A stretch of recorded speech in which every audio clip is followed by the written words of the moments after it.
Good evening, everyone. The Durham Public School Board of Education work session is now in session. At this time, we wish to extend a warm welcome to everyone who is joining us this evening.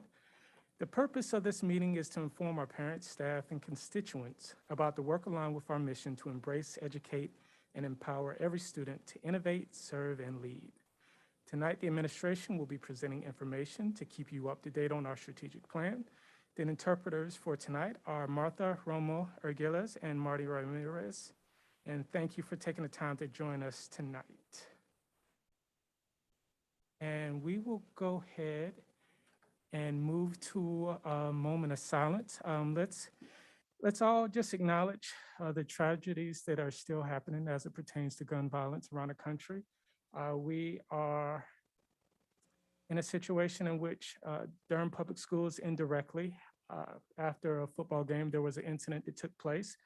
And we do want to acknowledge that and just let the community know that we are aware. We will all continue to work with the community to address the gun violence. And we just want to go ahead and make sure that our support is behind anyone who was impacted by that as we continue to move forward. So we'll just ask for a moment of silence, please.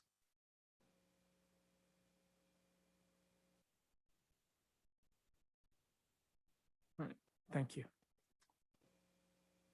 So we will go ahead and move to the agenda review and approval. Mr. Raven, I'd like to suggest a change to the agenda. If we could move the Board of Education item up to after the consent items. And then if we could add, that would be my suggestion, one more Board of Education item, a nomination for the North Carolina School Boards Association Board of Directors.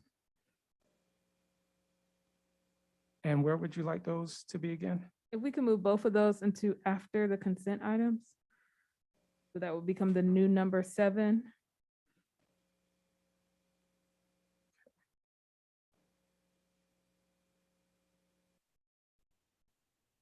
All right, so the new number 7, we will have 7A, which is essentially the redistricting of school board election districts. And 7B will be the nomination for, was that state board of directors? Yes, for the North Carolina School Board Association Board of Directors. All right, any other changes? Okay.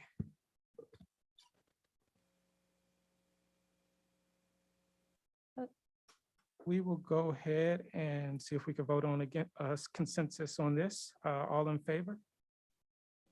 Aye. Aye. I was going to make a motion. Would that be in order? I would move approval of the agenda as amended. Second. It has been moved by Ms. Byron, seconded by Ms. Lewis. And we'll go ahead and accept the vote. Since we've got Ms. Valladares is zooming in, we'll have to do a roll call vote.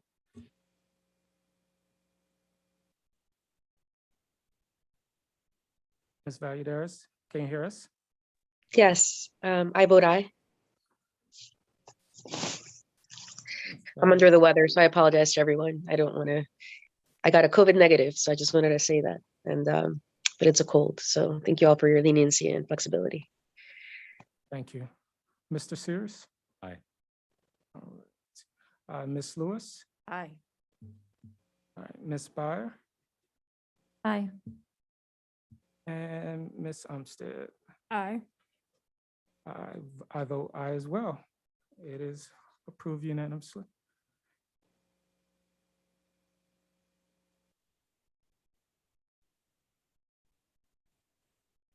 All right. The next item on the agenda is going to be our board work session minutes for September 9th, 2021. Everybody received a copy and was able to review it prior to the meeting. It's also posted online for anyone at home. Do we have any changes that need to be made to this? I would move approval of the minutes from September 9th, 2021. I'll second. It has been moved by Ms. Byer and seconded by Ms. Umstead. We will have a roll call vote. Ms. Valladares, I vote aye. Mr. Sears, Aye. Ms. Lewis, Aye. Ms. Byer, Aye. Ms. Umstead, Aye. and I vote aye as well. Passes unanimously.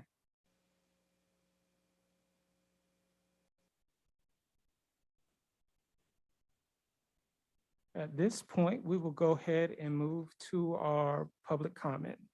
If you could give me a brief moment to go ahead and review the statement before public comments goes as follows.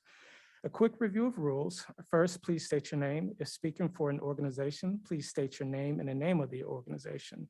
Second, speakers are asked to present their comments in a specified time, usually 3 minutes. When a yellow light comes on, you have 15 seconds left to start winding up your remarks. When a red light comes on, it will beep, which indicates your time is up. Complaints about named staff, students, or parents should not be voiced in open session. However, we are very interested in hearing your concerns with regard to the public education, safety of students, or to the operation of the school system. Finally, the board members will listen carefully and consider the comments, but we do not engage in discussion with speakers.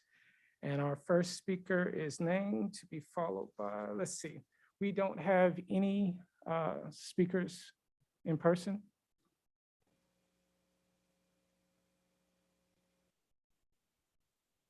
Okay, we'll have that first speaker. And after that, we will go with all of the comments submitted online.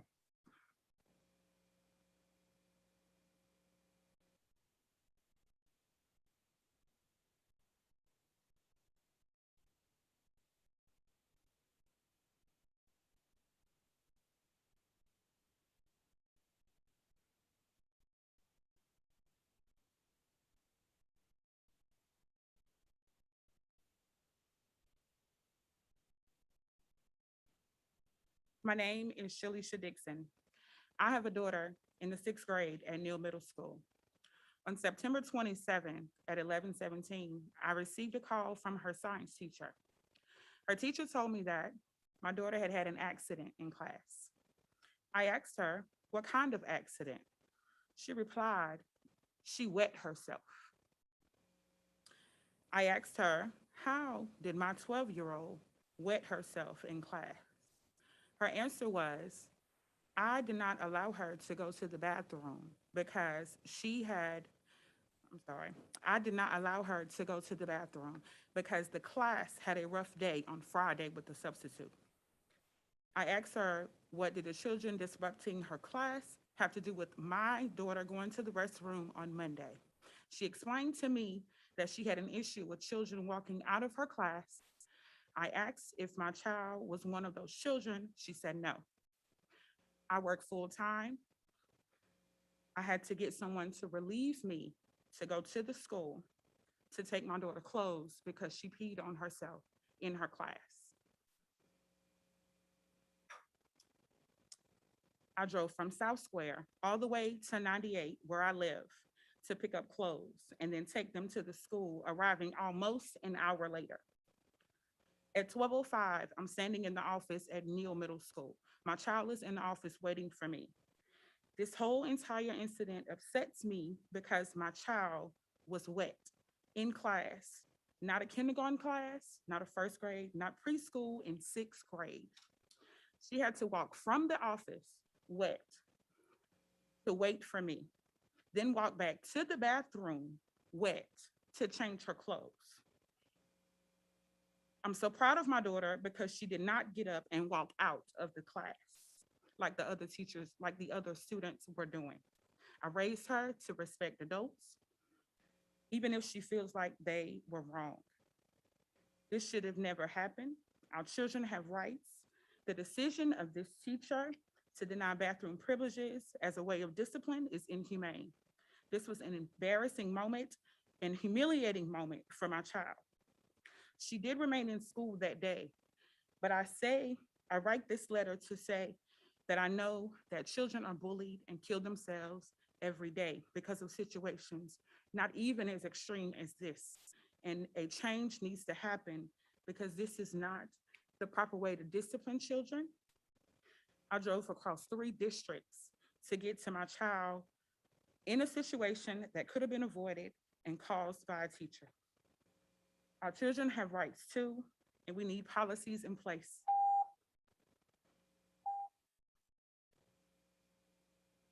Thank you. Thank you. And I know we don't typically respond to public comment, but I love if administration could follow up with this, mom. Thank you. I'm fully aware of this situation. Thank you. Want me to wait? No?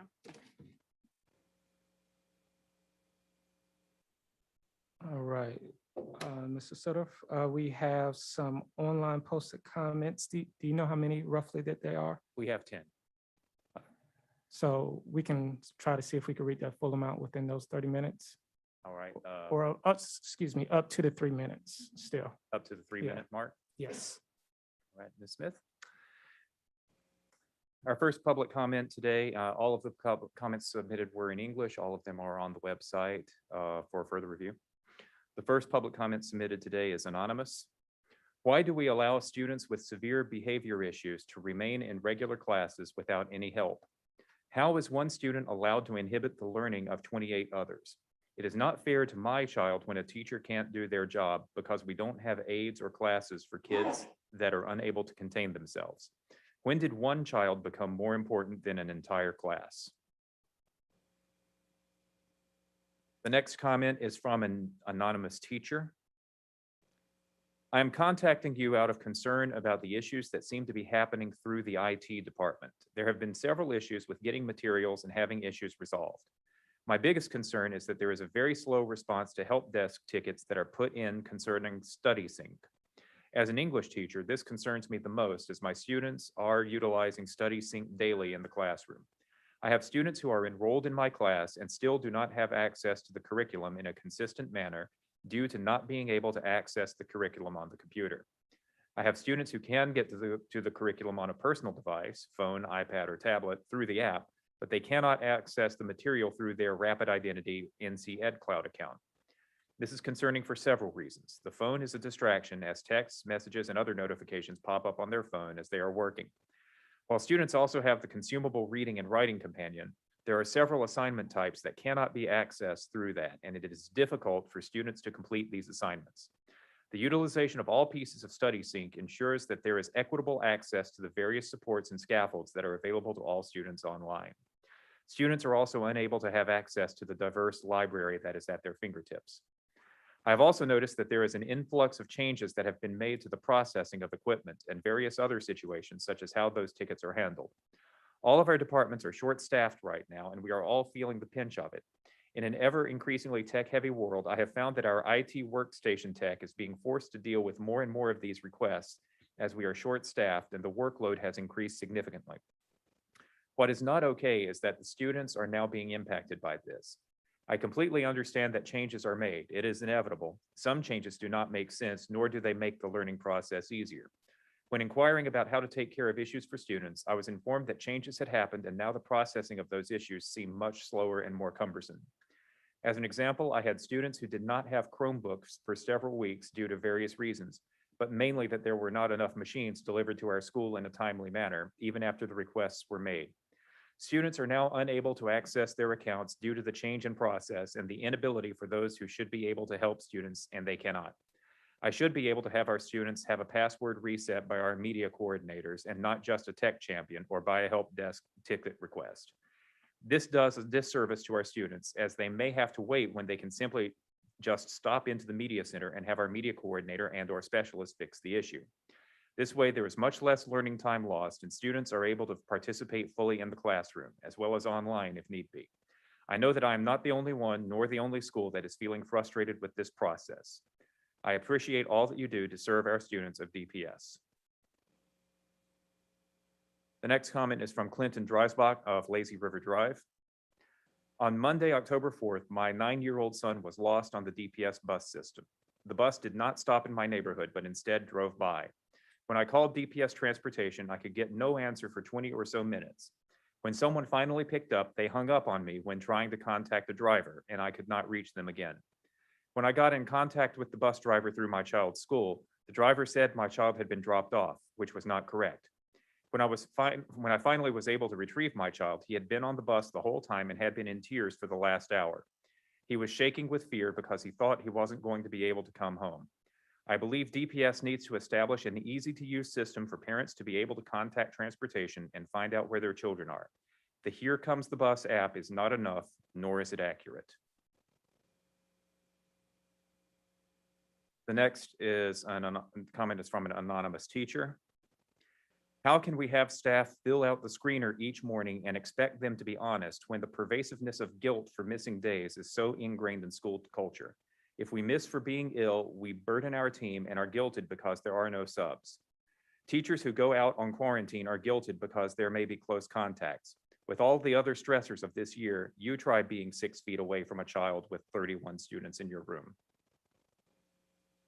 Next comment is from Rachel Wells, Angus Drive, Raleigh. Good evening, board members and Dr. Mabinga. My name is Rachel Wells. I am a representative of the Teamsters Union. And on behalf of our members, we'd like to thank Dr. Mabinga for the proposal to use federal ESSER funds to provide a $1,000 retention bonus to employees. We would like to propose a modification to the criteria for the $1,000.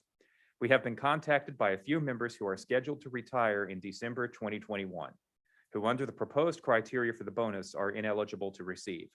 We are requesting for the criteria to be modified and to include those employees who are already scheduled to retire prior to January 22nd, 2022. I'm sure there are many DPS employees who worked 2020 and 21 and returned this school year, but are set to retire prior to January 22nd. If employees had known about the bonus prior to filing for their retirement, they may have decided to wait. Employees who have already filed for retirement should not be disqualified from receiving the retention bonus if they meet the other criteria. We are asking for this to be modified to include employees who are scheduled to retire prior to January 22nd, 2022.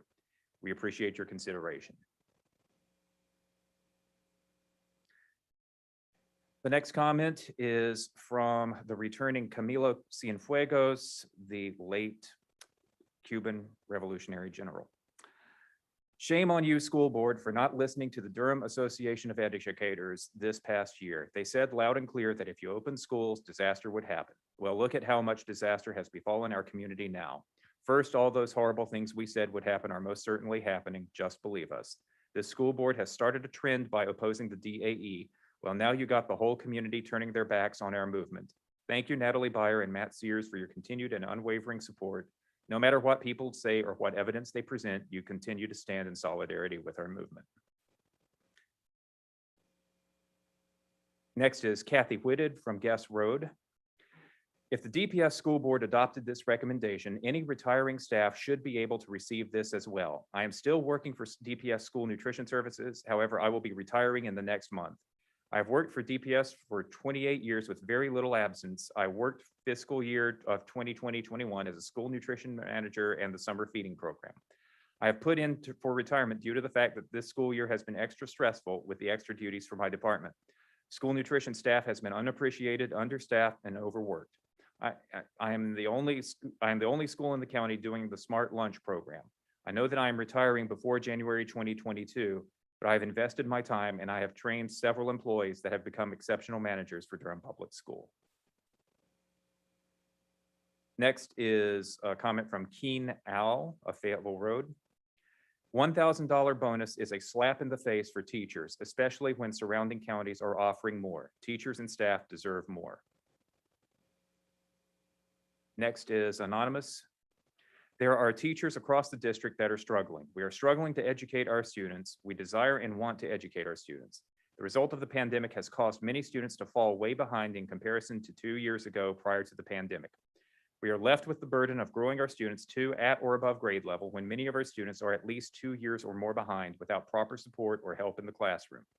Every day since the beginning of the school year, we are teaching most of our students at a frustration level.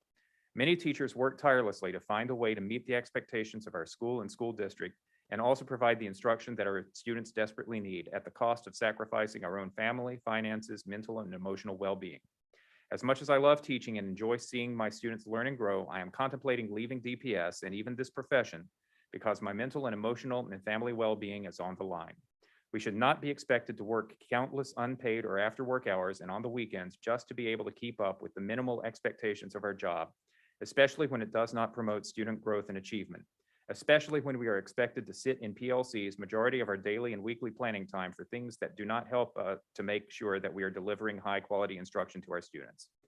We should no longer be expected to continuously go and above and beyond every single day, even if it means self-sacrificing my family and own mental health and well-being. We should not have to endure emotional abuse from administrators in our building. We are all trying our best and it goes unappreciated and disrespected. And the last comment is from another anonymous teacher. Educators are facing a lot of pressure right now in pretty dire circumstances. We know the enormity and the importance of the work ahead of us. However, many of us are getting a lot more pressure and antagonism from administrators instead of support and understanding. Administrators ask for patience and grace, but turn around and threaten staff with write-ups and terminations if we aren't willing to go above and beyond for our students. We don't know anyone working right now who isn't going above and beyond. We are sacrificing our personal time, money, family time, and often our sanity, trying to make the impossible possible. It is demoralizing to be working so hard only to hear, this might not be the place for you. We are worried about how quickly educators are burning out because when they leave, there is no one to replace them. Instead, we scramble to find subs or a rotation of staff members to cover the class, which doesn't help our students. The staff who remain take on the additional workload. We are not in a place to be losing hardworking educators who are doing their best in very difficult times. Please ask your administrators to show us respect, appreciation, support, grace, and understanding. We are in this profession because we care, but we are reaching a breaking point. That's the final public comment. Thank you for that. We will go ahead and move to our consent items. We have 4 items on the agenda under the consent. One is for the warehouse cargo truck from White's International Trucks, a contract with Comfort Mechanical to replace the cooling tower at Durham School of the Arts. Transfer of 2016 general obligation bond project funds. And the 4th one is a contract with CDWG for the purchase of 1,000 Lenovo Chromebooks. And this is an actionable item for us. Before we move forward, is there anybody that wanted to pull any of these items? If not, I'll accept a motion. Mr. Raven, I actually apologize for not letting Dr. Monk know this earlier, but can we pull item C, the transfer of the bond projects? Would you like to discuss this now, or do you have a place on the agenda that you'd like to move it to? Maybe operations 9C? Unless it's something you want to address now. I'd probably rather just let it be cleanly passed through with these. I just have some Okay, brief, questions about it. So wherever you think it, we can address that now then. great.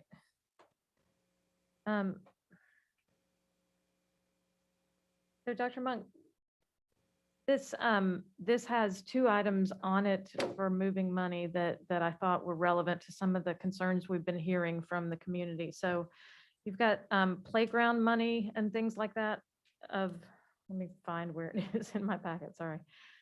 Oh, that's Miss Giovanni's item. Page 44 of 93 is where it begins. Yeah, thank you. So I just wondered if you had a list yet of what those 1.5 million in funds are going towards, which schools, if we know where we're directing funds and where we have needs. And then the other question would be on the structural analysis. You've got an additional $648,000 going towards structural analysis. And I didn't know if there were specific structural projects that are alarming you, that's causing you to move that money at this time, or if it's something more routine. Certainly, and I have Mr. Davis here that can speak to the particular projects. But we did receive quite a few requests for new playground equipment at some of our schools. Some of our schools surfacing for the playground aren't ADA accessible. And so part of that funding would be going towards that. Beyond building structural issues that we're seeing at schools, we also have Southern High School that we're looking at making some repairs and new bleachers at their football stadium. I know that's one of them that our capital planning department has been looking at. And Mr. Davis, if you want to speak to any particular list of playgrounds, that'll be fine as well. And just a reminder that we also have lottery funds that we have playgrounds that we've done earlier, as well as laws before. Go ahead, Mr. Davis. Yes, good evening. Frederick Davis with Construction Capital Planning. As Dr. Monk alluded to, we do have several aging buildings that have come across our desk. Rogers Her had some critical structural issues that we plan to capture in that realignment of funds, as well as Dr. Monk mentioned, Southern High School has some ADA accessible and some structural repairs that we find that would align with that, as well as, not to mention Watts. I don't know if you heard about that. They had some settlement issues that we want to capture this summer with those funds being transferred. What kind of issues? Settlement, Building settlement. correct. Thank you. Yeah, I appreciate it. And do you, specific playgrounds, I know we've heard about the one at Club being closed. Do we have other playgrounds that are not able to be used this year that you guys are that, urgently concerned about as well? Yes, we were out in the field as of yesterday at Arn Harris. Their whole playground group is under major repairs, so we look to capture some of that in these dollars as well. Thank you. I just appreciate y'all getting on top of these projects quickly, because I can't imagine how troubling the structural issues and the playground issues are to schools functioning. Thank you for more clarification on that. That's really helpful. Any other questions? If not, I will accept the motion. Move approval of the consent agenda items A through D. A second. It has been moved by Mrs. Byer and seconded by Ms. Umstead. We will go ahead and go with a roll call vote, beginning with Ms. Valladares, I vote aye. Mr. Sears. Aye. Ms. Lewis, Aye. Ms. Byer, Aye. Ms. Umstead, Aye. and I vote aye as well. It passes unanimously. We will now move to 7A. And our new 7A is going to be the redistricting of school board election districts.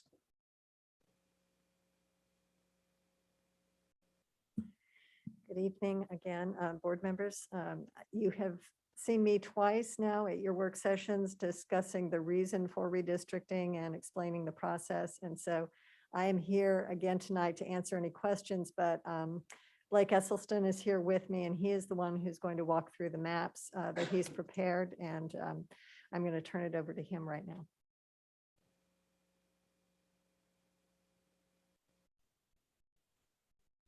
Good evening. It was mentioned that I could sit at the table too. Would you all have a preference? Great.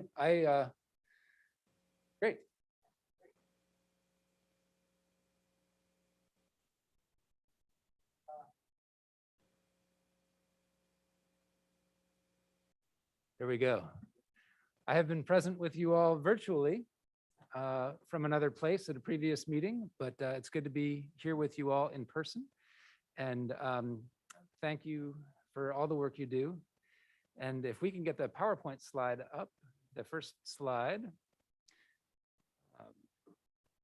There are a lot of visuals. So you may remember when I was here previously, it was right after the census data had been released. So there was kind of a flurry of new data, and we've had more time to look at that data. And I presented some visuals on that meeting back in August, but now we've got more information, and we can just jump right into the next slide.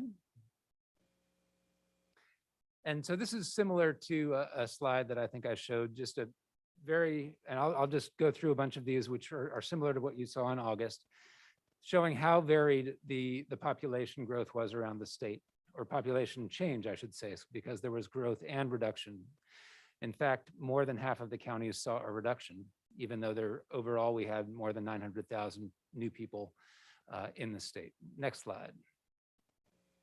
And this is a map that I made of Durham County with a similar color scheme. You can see much more green than yellow or orange.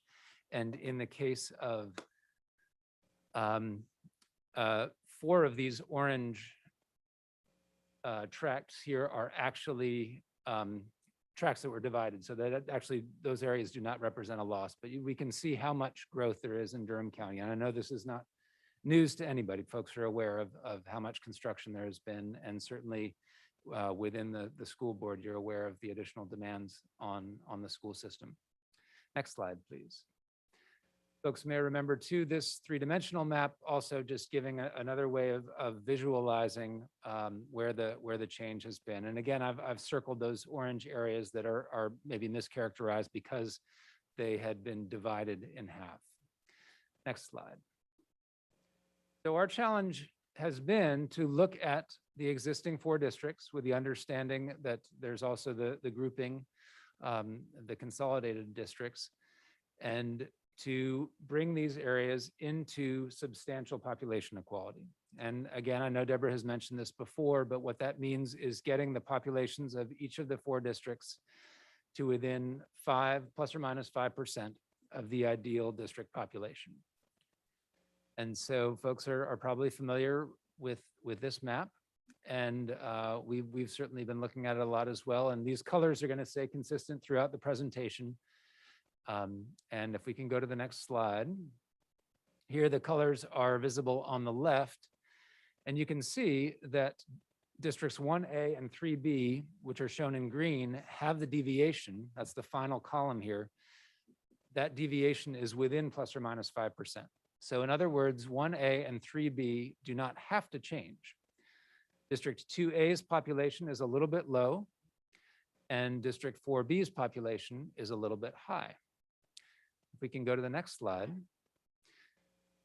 And you can see that 2A and 4B are next to each other. So it might seem like, okay, well, if 2A's is low and 4B's is high, maybe it's as simple as just taking one precinct or one area out of 4B and changing it over to 2A. But then there were also the additional principles that you directed us to consider, other ways that these districts might be changed based on the guiding principles that you discussed with Deborah. We can go to the next slide. Here you can see, again, this is just another way of showing sort of a similar picture to what those numbers showed. The orange and the purple are within the dashed line. There is the negative 5%. The dotted line is the positive 5%. So again, 1A and 3B are within the acceptable deviation range. 2A is low and 4B is high. Next slide.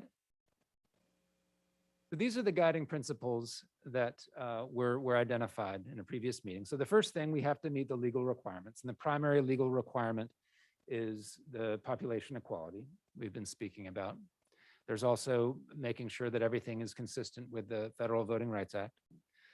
And then the first level considerations, which were identified, were using precincts as building blocks and keeping incumbents in their current districts so that no 2 board members would have to run against each other in an election. The second level considerations were trying to make the districts more compact.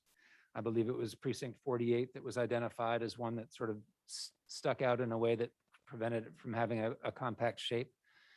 And the other one was taking into account additional population growth. So we have to stay within the plus or minus 5%, but within that, we can try to make the district population of an area that is expected to grow a little bit lower so that over the coming years, as that population is more likely to grow faster than the other districts, the districts maintain more population equality as the years go forward. Next slide, please. So here again, we've seen this a similar map a number of times. Here I've taken out the roads and the water bodies and things like that just to focus on the precincts. So using precincts as building blocks is certainly helpful. It's something that a lot of good government folks recommend for a number of reasons, but it does impose constraints. So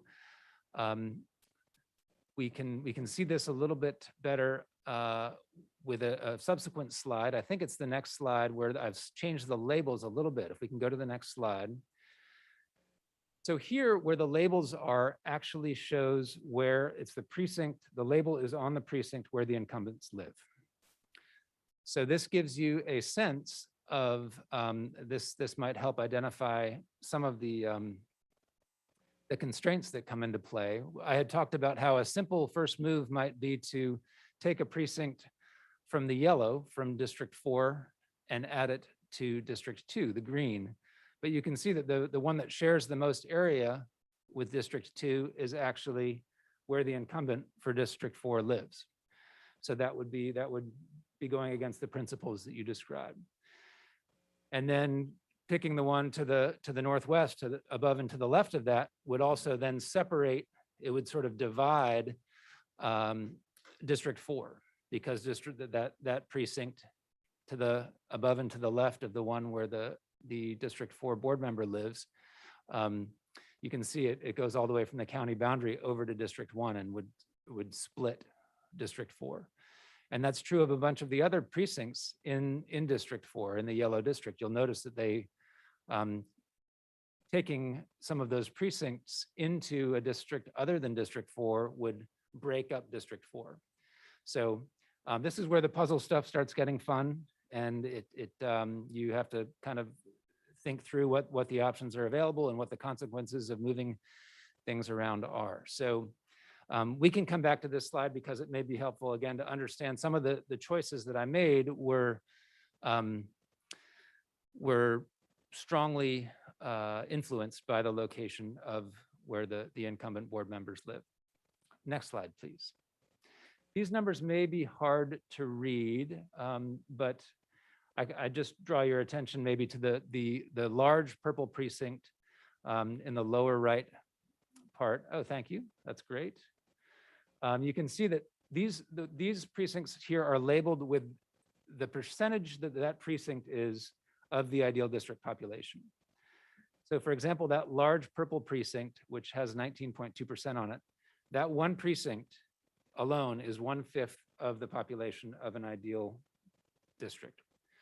But you can see there's some other precincts, for example, where the green and the purple, there's a little protrusion from the purple district into green that is just 2%. And there's one in there that's 1.3%. So the precincts tend to be a few thousand people, but there is a lot of variety, particularly because of the population growth. And you can see that a lot of the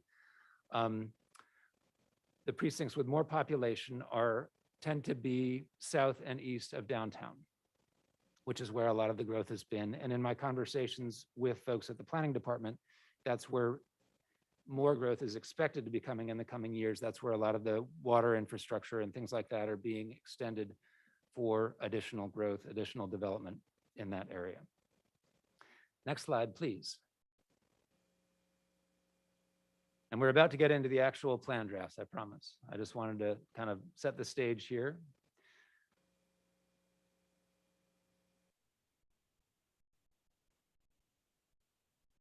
Great.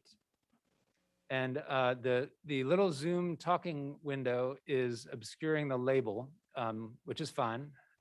But so what that would say behind the little black rectangle up there that says talking is option A. And so what we've got here is a comparison side by side, and you'll see that these are largely similar. There are 5 precincts that have changed. I don't know what the best way to indicate them is, but you can see that precinct 48, which is on the left-hand side, that's the one from District 2A that kind of extends down and makes that district less compact. That has been moved into District 3B. There's also the little orange, thank you, just below that to the right, the one that the cursor is on now has changed. That one there is where the incumbent, where the cursor is now, that's where the incumbent for District 3B lives. And so that remains in 3B, but the one just above and to the left of that would go into 2A. There's also that precinct that was protruding off of District 1A into 2A. That's the purple that is extending right there. Yes, that changes, that goes into 2A. So that means that Apex Highway is the dividing line, consistently the dividing line in most of these the first 3 options. You'll see that remains a consistent dividing line. And then toward the top of the purple district, District 1A, there's one precinct to the left. Yep, that one changes. And I believe that there's one just below that goes from purple to green. So just below the one that you were a little bit to the right there. Yeah, that one goes from purple to green. So those are the precincts that changed. And again, this was keeping in mind the principles that you requested. And because of the constraints, particularly of the precinct shapes and the location of the incumbent home residences, the next two options are quite similar. They are just pretty small changes compared to option A. So the next slide will show us option B. And yeah, so the slightly different thing here, I'm thinking it might actually be easiest to skip ahead to some future slides where we zoom in and you can see the changes much more explicitly rather than my talking through. But option B and option C are very similar to option A. So those, I felt that the basic scheme here was the best way to meet the principles that had been addressed. And then literally I was sleeping on it and realized there would be one other way that would, I think, meet the principles, and that's option D. So why don't we, if we can go ahead to the slide that, yes, this is option D. And you can see that this one is more of a departure. And basically the significant change here is that instead of having districts 1A and 2A be side by side, kind of long in the north-south direction, there is 1A is more of the area of downtown and north of downtown, and then 2A is mostly south of the downtown area. So that makes for a less elongated shape, a more compact shape. But this is where your understanding of the local communities and the folks you represent and the schools may come into play as far as whether something that's more like what's on the left with the two districts side by side, as opposed to the two districts, one up and one down. Next slide, please. So this is another way of visualizing the changes in each of the plans. And so what happens here is that the background color indicates what the proposed district would be, and the dots indicate what the existing district is. One way to think of this is like breadcrumbs, that the last decade's plan is leaving behind some crumbs to show what it was, but the solid color in the background indicates what's proposed. So for example, that precinct 48 extending down from the green district, you can see that now has an orange background with green dots. That's indicating that it's proposed to be orange, but it formerly was green. And again, as we mentioned, there are 5 precincts here that would change. And we've reviewed these, so I'll keep moving, and we can go to the next slide. And these all have the same orientation. So you can see this again is very similar. It's just that there was a precinct that had been green under the 2A label, and instead a new precinct becomes green on the other side of that district. And one way that these do differ is in their statistics, and we'll have a slide showing statistics in a moment. But again, option B is quite similar to option A. Next slide, please. And option C just adds a single precinct. So instead of changing 5 precincts, this one changes 6. And it's in the same area where the green in the upper right part of District 2A. Next slide, please. Option D, we have to zoom out a little. I think this one changes 14 precincts. And as we mentioned, this would shift a lot of what has been in 1A into 2A and vice versa. So this shifts the orientation of 1A and 2A into a north and south as opposed to an east and west.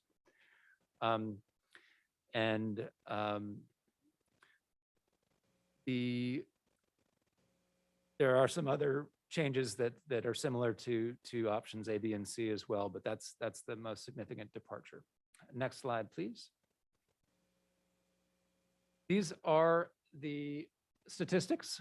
And I think that the most significant column is the fifth column that says percent deviation. Again, you can see under the existing that there were two rows that had numbers that were either below -5% or above 5%.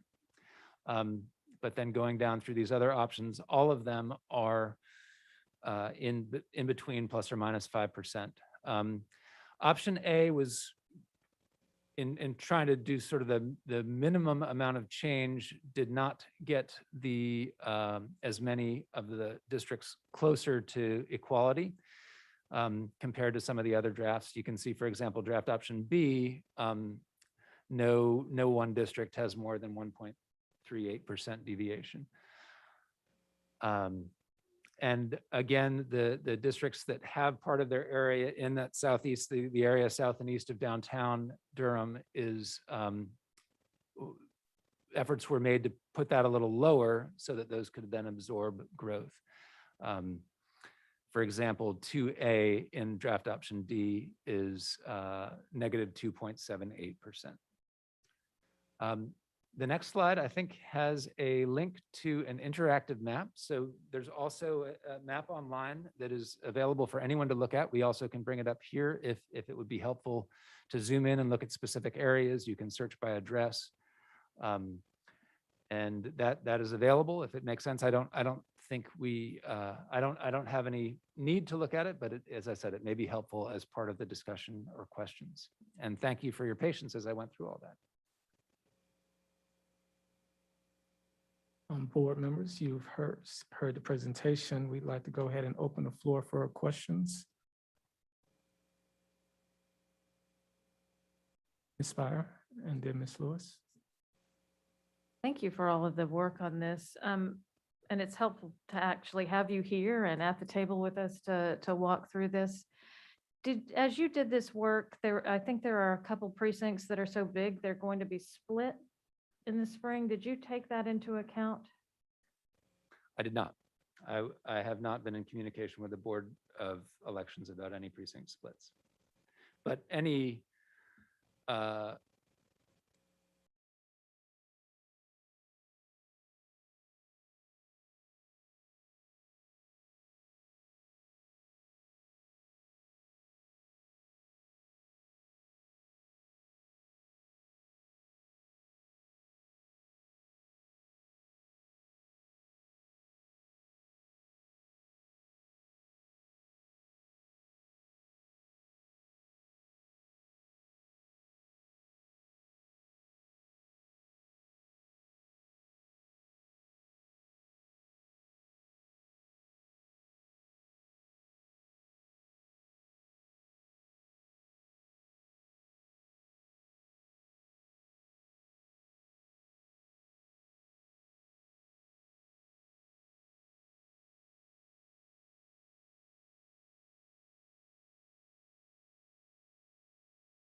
sort of everywhere.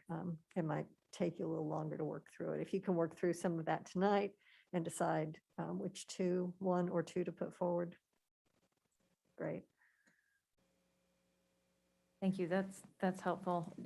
The large change that you made in option D or 4 or whichever we're calling it, do you have thoughts just from doing this before on how disruptive that is and versus how?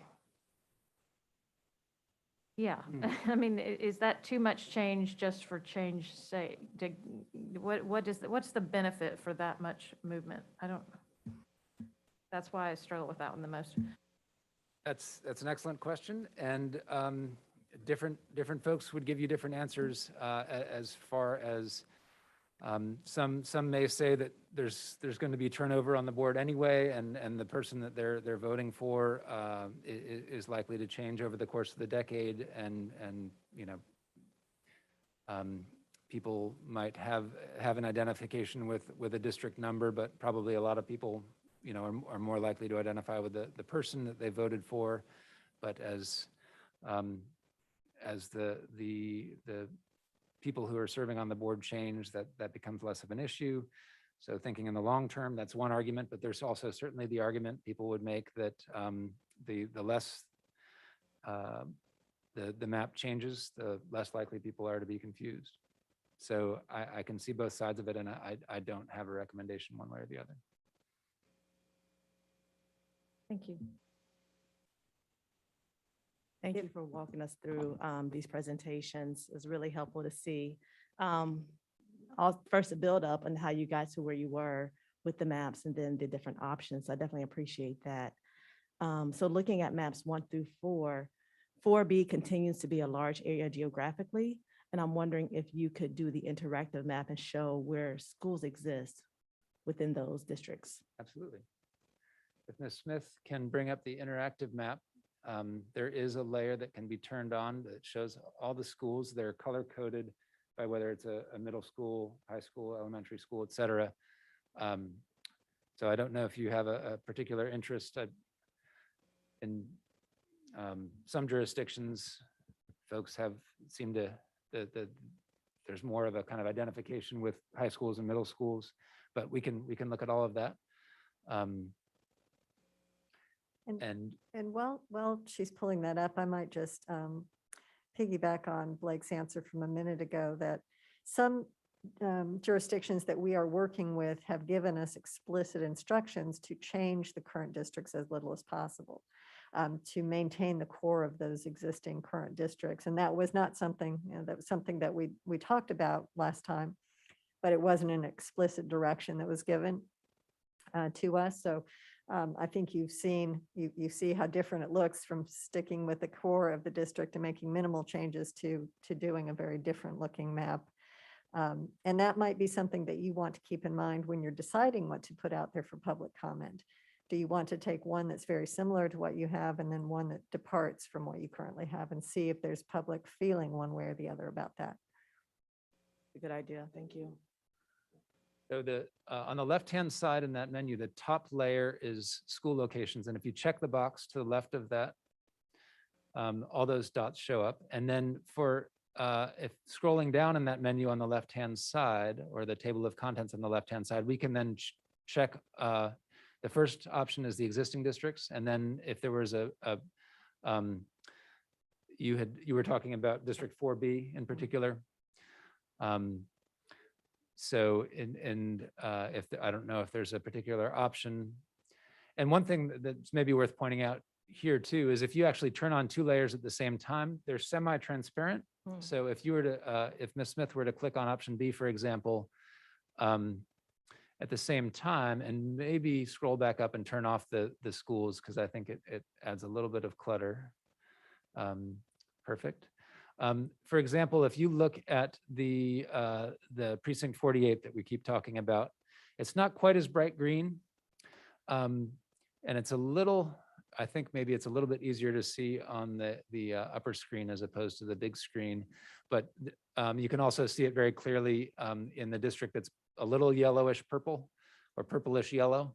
Those are the ones that have changed. So if it's got the intense color, that means it's unchanged. It's sort of like the ones with the polka dots. This is another way of seeing that. So, but if we can turn off the existing districts and scroll back up and turn the schools on. Can I see the schools in option D, the one that had the Sure. oldest change? So we probably would turn off option B. Thank you, Cool. Ms. Smith. And then just keep scrolling down, and option D should be at the bottom there. And if Ms. Smith were to click on one of those dots, you can identify, I thought about adding labels to each of them, but it would have just been a lot of clutter. But if you click on one, We're all I good. think, yeah. Yeah. So that, oh, well done. And there's also, if there's an arrow up to the right. So this is, there are actually 6 features that are identified here. One of them, it'll also identify the precinct. It'll identify the district. And then, so it's telling you that this is District 1A and option D. If you keep clicking to the right, There's also a middle school at that location, Edison Johnson Center. So here at that dot, where the dot was clicked, there are actually multiple schools. So by clicking on it, you might be able to identify. Otherwise, it's hard to see if there's more than one school at that location. Okay, thank you. That's one little visual for right now. And then, not to belabor, looking at, the first three maps, like you said, are very similar. The geographical area doesn't really change for 4B, and I know you said that was one of the largest growing areas. So I want to know if you could share the rationale of keeping that district above 80,000 when it's already at capacity, if there's a consideration for the growth that's happening. The main reason that 4B changed very little is that it was hard to change it. I could essentially go through each precinct and say, well, I couldn't change this precinct because of X. I couldn't change this precinct because of X. Really, all of the precincts that are around the other precincts in 4B, there's an obstacle. So it's a constraint. We could go, I'm not suggesting we do this, but if it would be helpful, if you'd like me to identify the constraints for all of those, I could, and the slide showing where the incumbents live might be That was a big instructive one, for yeah. that. Would you That's like me what to I do was that? thinking. Nope, not right now. Okay. But I do want to know, I'm shifting to option D. This will be maybe my second to last question. It appears to have the boldest redrawing, and visually it is very compact. How will the projected growth that is already occurring look in these three areas? Did you take that into consideration going back to the growth and projections? When you said the three areas, Well, the four, Did you say B or D, Ms. D, Lewis? looking B? at D. D, okay. Yeah. That's what yeah. So, and I know you said there was a lot of restrictions, and that was an aha moment that you got in the middle of the night to go north and south instead of east and west for the middle two. And I'm just wondering, with that, was it also looking at projections of growth that would occur in those areas? I certainly was taking that into account. And if we could look at that second to last slide that has the statistics, Thank you.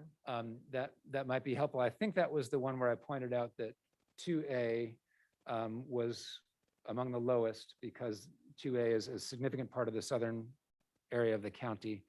I will also say that in option D, there is the option of changing a little bit the line between District 1A and 2A.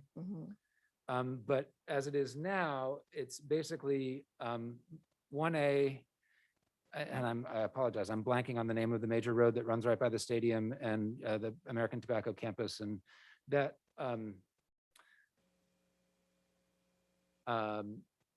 we could bring it up on the interactive map, but 55, Highway 55, Austin Avenue, Highway 55? yes, I think so. That major road just south of that part of downtown where the baseball stadium is the divider right now, and adding the changes, making changes between 1A and 2A would have made for what seemed a little bit more of an awkward shape. But if we can go back to the slides and go back to the one with the statistics. And you're talking about the way it's shaped now with the north and the south, basically, with Yes. that drawing. Okay. Yep. But then you're going to show the numbers.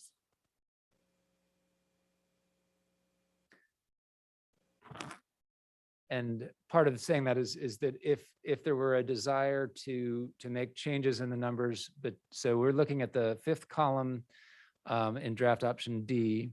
So 1A is, oh, that's great, thank you. District 1A has the highest population. The others are all, below the ideal, and 2A would be the farthest below.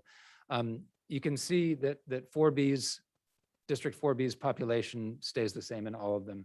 Right, I saw that. They're really, as I said, I found with the constraints based on the principles that I was trying to adhere to, there just wasn't a lot of flexibility in terms of major changes to 4B. And then the relative size of 1A and 2A could be changed a little bit to bring them closer to each other, but it seems that from what I understand from the planning department, there's a lot more growth expected in the 2A area than in the 1A area. So does that help?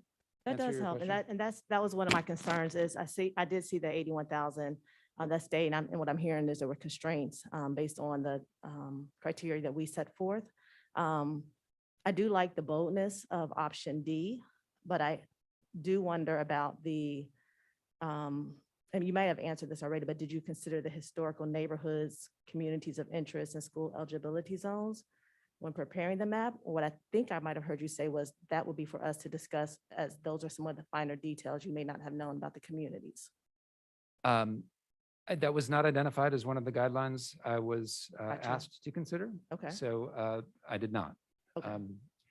As far as, one of the considerations of compactness is trying to find boundaries that not only are sort of reasonably shaped, but if they make sense, if it's something that can be explained, like the division line is Apex Highway, for example. Right. That's generally considered preferable to a smaller neighborhood street, that kind Yeah. of thing. But I did not. So, yeah. I did not, because it was not something I was asked to Oh, consider. no problem, no problem. But when I look at that, because I'm looking for something a little more bold with the changes that need to happen, and with the equality you're looking for, option D is splitting up East Durham community, which is a community of interest. It would impact the school distribution with that division. That would be my only concern with option D. And then my very last question is, if you are aware of the racial makeup of the maps, and do these map options reflect that growth and diversity? I think you had that one other slide that has race demographics. Yes, yes. Can you pull So that slide up for me? if we can go back to that same slide with the statistics. Again, it was not something I was explicitly asked to use as a guiding principle in making the changes. But there are, as I mentioned earlier, Federal Voting Rights Act concerns about, just making sure that there aren't populations that are being overly concentrated or overly diluted. So the columns that have the box around them at the top are all race and ethnicity categories. Folks are probably familiar, but I have been asked when looking at similar tables why the numbers don't all add up to 100, but the final column, Hispanic or Latino, is the measure. It's a metric based on ethnicity, not race. So the 7 columns prior to the last columns add up to 100%. And these are based on the sort of top level census way of classifying folks who identified as either single race, and then there's a multiracial column. The second to last column is multiracial. There's 63 different actual measures in the census data, but that gets pretty cumbersome if you're looking at all 63. So, there are folks, you could do a chart of people who identify as 2 races, 3 races, 4 races, et cetera. But these is sort of the high level view. And even though option D is a departure in terms of its shape, it was 1 and 2A still remain districts that have the white population as a minority, and the other districts have a white population as a majority. There is you can see, for example, if you compare option C to option D, there was, I know in the other meeting that I attended virtually, there were concerns about gentrification and whether the board could continue to reflect the diversity of the community. And so that was something that I was definitely keeping an eye on. And you can see that, again, comparing option C and option D, districts 1A and 2A, the white population is in the same neighborhood, but it's more similar across 1A and 2A in option D. And the the Black or African American population is slightly higher in 1A in options A, B, and C, and slightly higher in District 2A in option D. Yeah. And I- the Hispanic or Latino population actually is pretty, does not change much from options A, B, and C to option D. And I know that, it's important that we don't dilute the vote in those areas. And I know we can't make it based on race, but just looking at what does, again, keep more equality amongst the districts and that creativity. Concerned about the constraints and would like to see how we can work towards a solution to avoiding some of those constraints to get to some more of that parity And help me understand the parity. of just not diluting the vote. I know we can't focus on race and making the lines, but there's what you said earlier about with having a one-to-one vote, not diluting any particular area with the way the maps are drawn is important. I don't know if you want to expound on that a little or get clarity. Maybe I'm not saying it correctly. And Deborah is more of an expert on the Voting Rights Act and the requirements there and sort of the balance, which I know she's talked about in previous meetings about not relying overly on race as a consideration, but at the same time, not entirely disregarding it. So maybe she can speak to this. And maybe it would be helpful, Nicole, I'm sorry to make you, because you put that slide with the chart back up. I think it's helpful to have that while we're talking. I think what, as I said before, race cannot be a predominant, the predominant reason or factor when you're drawing the lines. But you can't take a minority voting block and split it up so that it is diluted and put those, pieces in a different district. And you cannot pack all minority, population into one district so that it over concentrates and they don't have the ability to influence candidates elected in other districts. And I think if you look at this, what Blake was trying to say is that if you look at the districts as they exist right now, District 1A is 45% Black or African American. District 2A is 42.63% Black or African American. All of the options keep those two fairly, one in option A, it's 44 and 42%. Option B is 45 and 42%.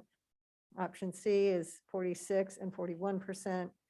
Option D sort of flips that so that District 2A has a higher Black or African American population and District 1A is a little bit lower, but they're still in that range. So from what there exists now to all of the options really kept that Black or African American population in a very close range to what it is now, and kept the white population again in the districts about the same. So there's no big departure from what exists now to what the new districts, whatever option you choose, would reflect. Does that help answer your question? And that's what I was saying. I would like something bold and that parity to create more of a balance across the districts. And I know that's not what we asked for initially, but that definitely explains. So you're saying you would like more so that they were all maybe closer to 30-30 instead of 40-30? Yeah. Well, I mean, again, you can't specifically look at race, but if you wanted to have more diverse districts, then you would be looking most likely at splitting up precincts because the precincts are much larger groups. And if you're trying to get down to a more granular level of looking at individual census blocks to achieve a different racial balance, as you can see, when you're moving whole voting precincts around, you're coming up with very similar numbers every time. Yeah, I understand. Yeah. Thank you. Thank you. I'm sorry it took me so long to understand your question. I apologize for that. Can I ask a follow-up on that? From what you said around the Voting Rights Act, though, we need to keep it? Is that an option to try to create more equal districts? So that I think you would be then taking race explicitly into account as a Right. primary factor in voting in drawing your districts, and it could be open to challenge under the Voting Rights Act because you are not supposed to unless there's a compelling governmental interest. If this board were able to articulate a compelling governmental interest for taking race into account, then you could do so. But I'm not aware of one right now. I think this, well, I don't think, this does very typically arise in a situation where in the past, you had discriminatory maps and you are seeking to make sure that that Black or African-American vote is not split up. And so you do take race into account to ensure that there continues to be the ability for representation. I think the question I'm getting is, can you do the reverse of that and sort of make sure you split up by race a little more evenly? And I think you would have to articulate a compelling governmental interest in order to do that. I'm also concerned that doing that would have an unintended consequence of actually diluting that vote that it was intended to protect. So maybe I'm not stating that, but. Well, I think you could potentially end up dividing the neighborhoods, dividing up those communities of interest that were mentioned earlier if you start trying to split up based on getting racial parity. So I know Ms. Valladares is at home and just wanted to check with you to see if you had any comments on this. Yeah, you know, I am very grateful for, you know, the presentation showing, you know, all the different attributes. I imagine using ArcGIS and you're looking at different attributes. Some of the ones that you use, some of the ones that you didn't use. And also, I think one of the things for me is when we're looking at the 4D as the one that has the most change. I mean, to me, that one that offers the most change opens up opportunities. I think I'm looking at the fact that you're managing different expectations, but one of the expectations of this board is how to, you know, based on what we talked about, is how to really be intentional in this opportunity, this unique opportunity that doesn't come so often, to redraw these districts. And so, going back to your methodology, as you are using, you know, the software, can you tell me more about the ways that you are taking into account the source data? So you're using census data. You said you talked to the planning office for growth projections. Can you tell me how those growth projections play into the attributes? Was there anything that was incorporated when you were doing your layering that actually has any projections for population growth? Anything that you can offer on that in terms of the source data that you have, like, you know, the current precincts, the current census blocks. I would imagine there's male, female, and, you know, we have yet to innovate this to have non-binary. I imagine all these attributes, but anything you can tell me about how projections for population growth are being taken into account into your process. Oh, thank you. I will be honest and say that my answer may be a little disappointing in that I did not look at, well, let me start by saying that what the census provides for redistricting, that exciting data that we got in August, that I was still, you know, kind of had an adrenaline rush about when we met in August. What they released for redistricting is the kind of the bare minimum for what is needed for redistricting. It actually does not include any information on gender. The only age categories that it considers are 18 and over versus the whole population, so that people can do analysis based on voting age, but it doesn't tell you, for example, how many people are under 5 years old or over 65 years old. That granular data will come out later, most likely in 2022. So there aren't a whole lot of other categories available. What it does break down, as I mentioned, is actually more than 63 categories on race and ethnicity, depending on kind of how it's sliced and diced, and that's available for the voting age as well as the total population. There's some information about occupancy, housing occupancy, group quarters, things like that. But because the growth projections, I mean, prognostication, trying to look into the future and predict growth is a crystal ball kind of thing, and that's hazy. I did not try to go super granular on that.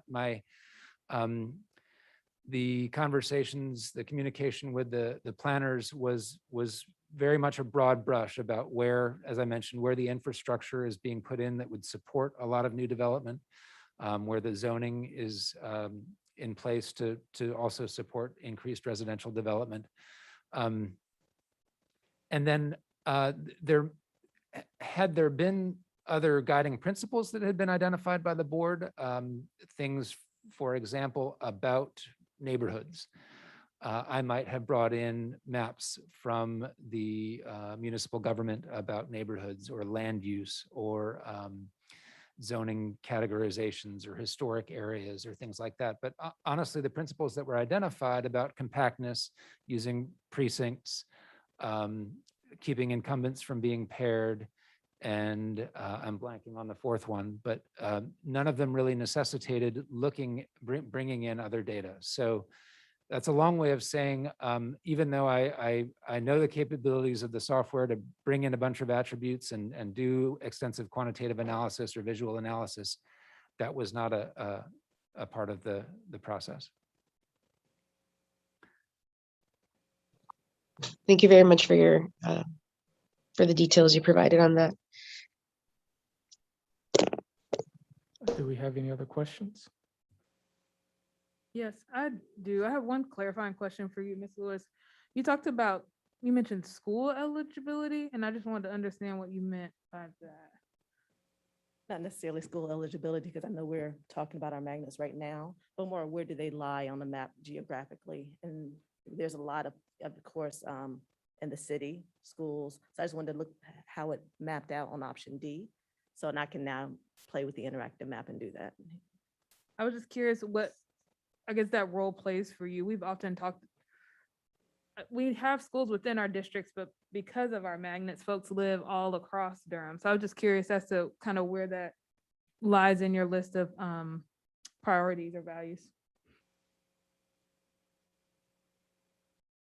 I would just say that coming on the board, that's been a value that was shared with me.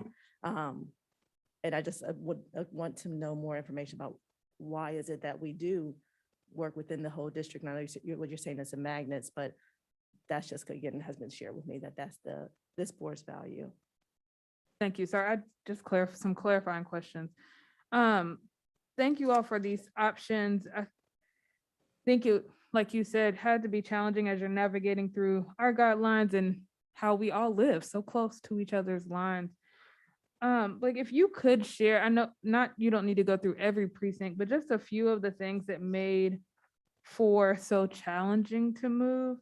I think that would just help me wrap my mind around, and it'd be good for the public to kind of understand why we needed to keep some of that. Ms. Smith, if you could maybe put up the PowerPoint presentation again, and I think there are two maps that would be helpful. The first one is showing where the incumbents live, and the second one that has those percentages of the population in each precinct. Deborah read my mind. And I might get up here and play Vanna White and point to some of them. That's all right. I had thought about doing the same thing. I just want to make sure that the board member who's at home would be able to see if Deborah's pointing at the screen. You will be able to. Okay. Yeah. So I think this would be slide 7, perhaps, or 9. Let's see. I take it back. It would be after the principles. I'm sorry, it's slide 11 and 12, I believe, are the ones. Yeah. You can call those people's names if you want. I mean, I don't care if you call me Okay. 4, right? If we can go back to slide 11. And Deborah, would you like me to? Okay.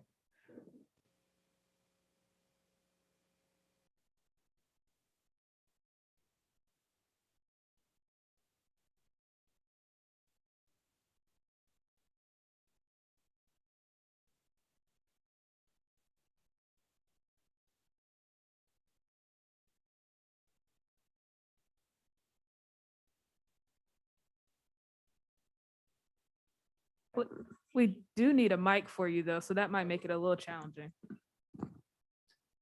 I don't know if there's a laser pointer.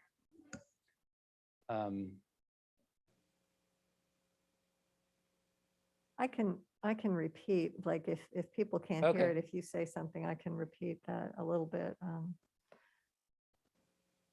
So for those at home right now, what we're really just trying to work on is the lighting contrast to be able to actually show the screen. But it's essentially showing a screen within a screen. So bear with us as we try to make this right for you all at home as well.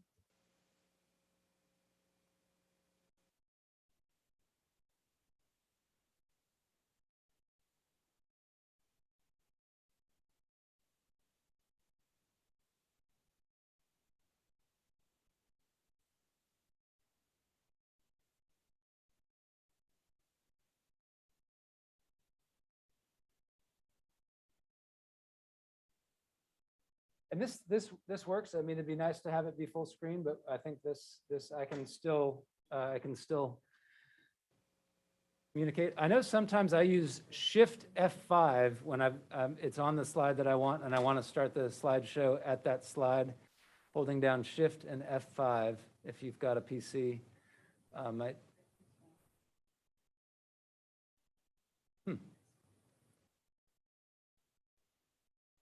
Maybe.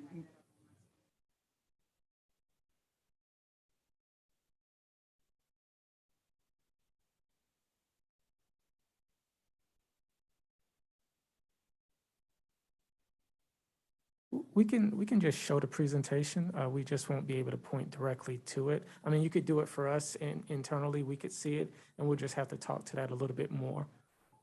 That may be able to resolve this issue.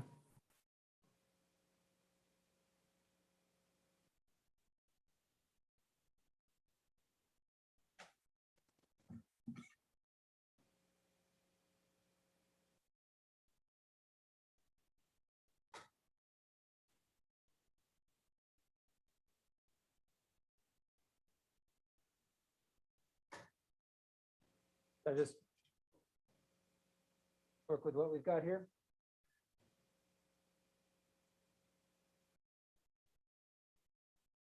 So specifically looking at District 4B, because of the requirements for contiguity, right? I can't just say, let's add this, this precinct up here into District 2A. It's got to be one of the ones that is adjacent. So this one, in fact, what would have been the simplest way to address the population equality would have been to only add this particular precinct to District 2A. And that, if it were just about the numbers, I could have stopped there. But because that would have been a pretty uncompact arrangement, and there had specifically been talk about this precinct 48 and having it, sort of protrude here into District 3B. So this precinct is an option from the yellow, from 4B, that could go into something else. This one is not, because the board member from District 4 lives there. So that can't come out of District 4. That would have been against the principles. Changing this to another color would have essentially created a division, separated this part of 4 from the rest of it. Same with this precinct. Same with this precinct. This one couldn't, because this would have, the only adjacent districts would have been from either 1A or 2A. So that was off limits. So really the only other precinct that was an option was this one. And in terms of compactness, to have included this, but not the ones around it, or I could have maybe done this and this, but I really didn't feel that any of them were candidates for a change that would have been compliant with the principles I was supposed to be following. So another example here, we talked about how their options A, B, and C have a little bit of a, sort of an anomaly here, this piece of 3 that is kind of extending a little bit into District 2A, but that's because the incumbent lives there. Similarly, I couldn't make District 1A try and pull it any south, at all south, because the District 1A board member lives in this precinct. And similarly, District 3 couldn't extend in this area here because of the presence of incumbent A. If we can go to the next slide, which is population. The main thing I would point out here, the incumbent addresses was more of a constraint. But this would have seemed like an area that maybe some movement could have happened in, but the fact that this is 20% of a district population, making that one change as opposed to changing 2% or 3% or even 6% or 4%, changing 19%, that suddenly it's like, the bars on that bar chart go so far, and then you end up having to make a lot of changes. This in its own way seemed to be kind of an obstacle in terms of trying to move stuff around in this area here. Although, option D does put it into District 2 instead of District 1. Does that help sort of explain how That was great. Thank you. Thank you for asking, and I hope that even though I wasn't on the mic, does the person who is who's remote, was the person able to hear what I was saying? I was able to hear it. Thank you so much. That was helpful. I'm a visual learner too, so it was helpful to see the map and kind of understand where those constraints are. So that was really helpful. I think I agree with you, Ms. Wagner, and I was going to say, I think we should pick 2, max 3 options that we want to take out to the community and narrow this list down a little bit so that we can make a decision. Hopefully we can have a meeting to do our public comment, have a public hearing, and then we can make a decision at our November work session, and hopefully use the next board meeting to have some public comment on this item. So do we have any more questions on the maps that are currently being presented? I mean, I had one I wanted to eliminate. Would anyone be opposed to eliminating the A or whatever that first option is? It doesn't even really meet the size things very well. I mean, it's amazing that you came up with 4 options with the constraints that we've given you that are all working. But to me, that one leaves 1A really close to being over the size and 3B under in a way that doesn't, that one really stood out to me as one that I wanted to eliminate. Anybody else have a love for option A or?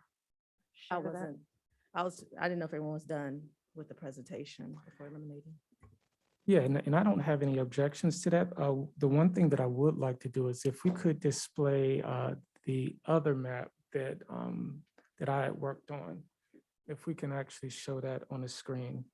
And allow me to preface this by saying the work that has been done is great work. I'm extremely appreciative of everything that you've been able to compile. It's always a lot easier to critique after somebody does all the heavy lifting. So I definitely did want to see that. When I was looking at the map, there were a few other things that I was looking at that I was keeping in mind along the same lines of what our original request was. And the big thing dealt with population. And we have this up now. So after you submitted the maps to us, I was able to take another look at it and look at where the populations were. And when we were looking at this, we know that the basic proportion per district is supposed to be 81,208 people. Based upon the census, that evenly distributes the entire population of Durham into 4 different districts. As we are right now, and probably one of the reasons why it's a recurring theme of why we talk about 4B or District 4, which is in a consolidated B area, is because currently that one's over roughly 6,000 people just because of that growth. And 2, which is in consolidated area A, that is the one that is under, is essentially short, I think roughly 2,000. 3 and 1 are kind of in that middle area, but those are the two ones that I really paid close attention to. And my thought is that 2 being having the largest deficit in population right now was the one that I felt needed most of our attention into making sure that that population was increased. And part of the reason behind this is we're really talking about a map that's going to be in place for 10 years, right? So if I'm looking at the districts that had the deficits, it's going to be District 2 and 3. And if I'm looking at the districts that had higher than that break-even point, it's going to be 1 and 4. So just in case everybody at home, if you know, we've already gone past that chart, but the populations from most to least for the districts is 4 has the most, then 1, then 3, then 2. So in the map that I designed, which is essentially a critique off of yours, I put 4 having the smallest population, and it actually brings that total down to roughly around 79,000. Now, with that, we all know that there's a 10% benchmark that has to be reached. So when we look at the total deviation, it's still at 4.5%. So it's still in alignment. But what it also does is create, I think Ms. Lewis mentioned about this earlier, it also creates parity. Because while we want to also look at the population and make sure that they're balanced, people at home, when they're looking at maps as well, you know, we're looking at the numbers, but optics do matter as well. And if you look at this map now and you look at 3 and 4, which are both part of the consolidated B, it looks like it's a little bit more balanced and it's in alignment with 2 and 1, because we're looking at east and west on both situations. Again, that's not the predominant reason. That was just another added benefit towards that. But in the projections that were done, I'll go through this again. 4 now has the smallest population, which is 79,000, which is roughly 2,000 off the target of the 81,208 people. And we know with the amount of growth that's happening in Durham, especially in the eastern side of Durham, with all of the subdivisions, and you know, if anybody's at home, you could check out the city of Durham's planning and commissions and see all the requests for new subdivisions. Some are on hold right now, but there are tons and tons of subdivisions in that area. 2A was bolstered the most. That one actually had an increase in population of around 16 to 1,300, and that goes for both districts 2 and 3, right? District 1 was discounted roughly around 155 people off that 81,208. So that's almost flat. So in this scenario, in this mapping location, it just essentially makes sure that we focus on bolstering the growth for 2 and 3 now, because we recognize that Eastern and Southeastern Durham are moving the fastest or growing the fastest. So that's kind of how I position that map. And the one other thing that I did want to add, because this is probably one variable that you weren't privy to, and I'm glad we tried to wait to the end, Mr. Leah's comment, is that there is a district in here of an incumbent, and that district is going to be, there was no objection to allowing that district to not be relegated to block us from being able to make the changes. So when I say that, I know we had a preference for incumbents having their district stay the same, but there was one incumbent who is not going to be running again during the next period. So we didn't have that parameter in that situation. So that was the only way that I could see a way of making the map work. And again, that was a parameter I know we asked of you. I found out that information and I made that adjustment to that map and just wanted to go ahead and present that. So just to understand, it appears to me, based just on memory, that what is shown as District 3 here would include the residences of both the board member from District 1 and from District 3. That is correct. Okay, but one of those people is not intending to run again? That is correct. Okay, and you're correct that I was not aware of that.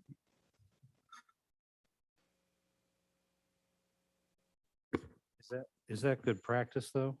I mean, there's an election coming up. whether people are publicly running or not? Should we say we're either in full support of incumbency or not in support of incumbency? What, could we get in trouble for using knowledge that may or may not have been declared publicly? I don't. I would defer to Deborah here, but I am aware of cases where folks have, it is standard to say that if there's an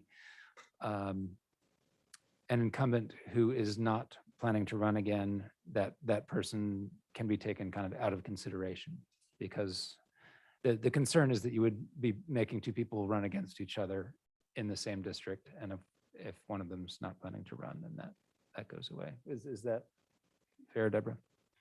I think that's fair. I mean, I think it's certainly fair to say if you know someone is not running again, then the incumbency does not, you all, let me back up. This board gave direction to us to keep in mind incumbents. And so that's what we did. If there has been a change in what the incumbent definition in circles, someone who is currently in the seat but will not be seeking the seat again. I mean, the purpose for considering incumbency is not to double bunk those current board members.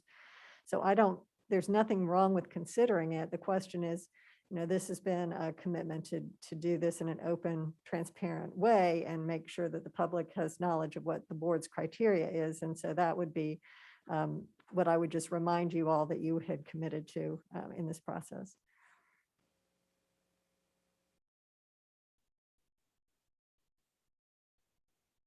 Mr. Lee, welcome. So just to give you a quick update is we've been able to view all of the 4 maps that have been provided, in addition to a summarized version of one that I adapted off of the maps that were already provided to us. So it's more or less of a critique as opposed to a recreation of everything. So at this point, we'll leave this with the board's pleasure on what direction we would like to proceed, whether we would like to request additional information, whether we would like to at least narrow down the maps, maybe down to 2 to present to the public for feedback. So I just ask for what the pleasure of the board is at this time. I'd love to remind us that we are on a tight timeline in regards to wanting to make sure these maps are completed and done so that for December filing, folks can have that opportunity. So if we look at our next upcoming meetings, we have a meeting, another meeting in October, which we could be able to do public comment on the maps. And then we have our work session in November, which would give us, if we could vote at that time, the opportunity to make sure folks have time to prepare themselves when it comes to election season. And the Board of Elections has time to do what they need to do. So I would like to see us narrow down to a couple of maps that we want to use, and we can make sure that information is out on our website.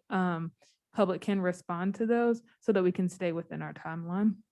I think if we request more information, we're talking about shifting our timeline, and I know that we're on a tight one.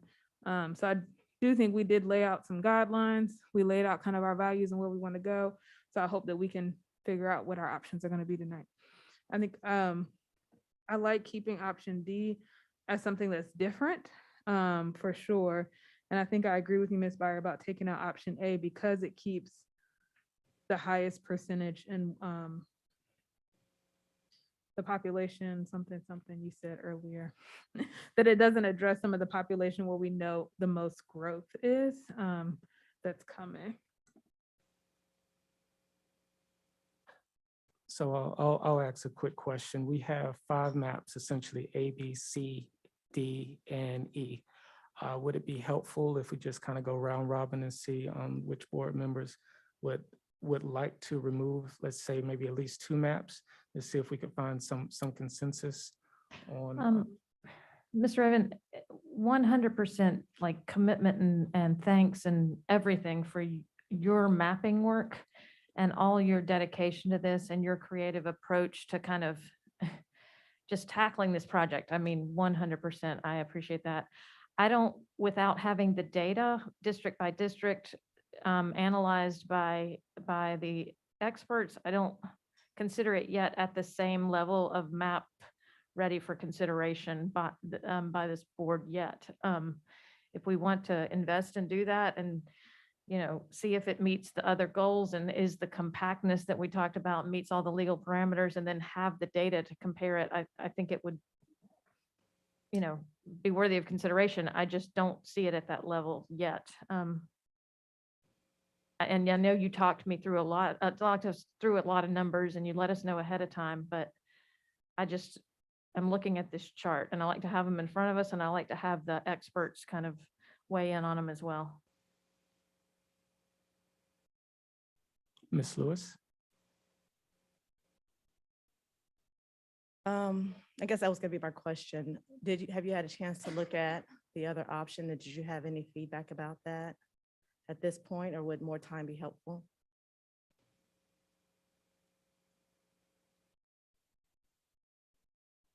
Thank you.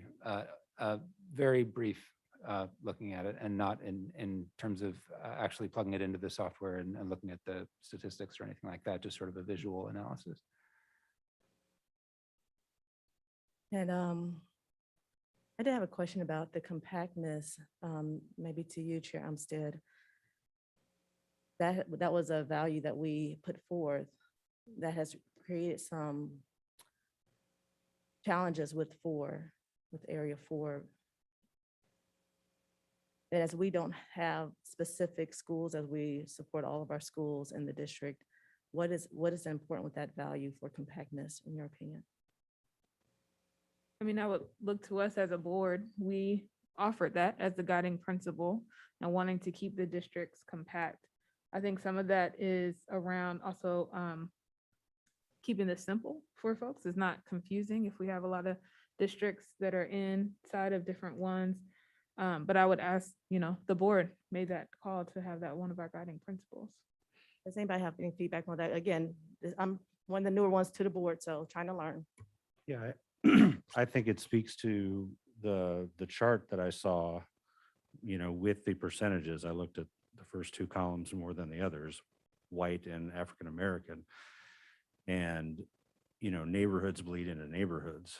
And so that compactness leads to some continuity and, able to make some changes while still keeping some of the diversity. And the diversity word has been thrown around a couple different ways, but there's diversity in districts too. And some of that, I think, goes back to the merger. I was not in Durham at that time. I was in 7th grade. So, that's my answer to that. And I don't think of it as compact, like tight. To me, it's a voting term, like and I want a lawyer to define it, but it's clean lines, and it's stuff that makes sense looking at a map, and like cleaning up some of the stuff when you have a chance, like that peninsula that looks crazy. I mean, I don't know. That's what it is to me. I know that 4, having represented it, driven it, has a lot of rural areas of this county. That doesn't go away, and that's not how I'm thinking of it or defining it, or how many schools it has in it or anything like that. And I'll say that that helps. I think it did shed light also that incumbency piece, that it is to our pleasure, and you don't want to pit incumbents against each other. And with that additional information that's been shared, then there's room for reducing some of those challenges. When I look at some of the changes that D would make, where I was excited about that being more of a bold difference from where we were, I am challenged by the community interest and what that cuts off going north and south instead of continuing east and west. So I would actually rule D out. Between A, B, and C, I'm happy to hear more from the other board members while you share what your preference is. And I would really like to consider E, as my main concern had been growth projections, and how do you account for that? And there's so much growth happening in B. I think in 10 years, that's just gonna, staying at 81,000 is gonna continue to put that over the limit. And it sounds like E option E would make for that difference. And I have looked at the numbers with E, and I think that that's one I would want to keep. E is one I would want to keep, and then I'd like to hear from the board as far as A, B, and C. But D to me doesn't keep the community interest. Just for clarification, E is the one that you presented, Mr. Raven, is that correct? That is correct. Okay, all right. Just because I'm ready, I'll jump in and say I'm interested in B moving forward. And I'll just speak to the other side of that coin. I'm just not concerned with the growth aspect as a constraint. I mean, if we were talking about 90% turnout, I might be more interested in districts getting out of whack over 10 years, but I mean, we barely cracked 40 is what I remember. So I'm just not that concerned with the getting ready for growth piece. So Mr. Raven, B is one I want to see move forward. Ms. Valladares? I understand that the map that you provided, Chair Raven, takes into account D, and it adds, some of those considerations for growth. Can you answer a clarifying question? Do you think that D and E would be redundant, right? Because pretty much, I just want to make sure, because when I looked at D, I mean, I'm willing to have D. I agree with A going away. I would do B, C, D, E.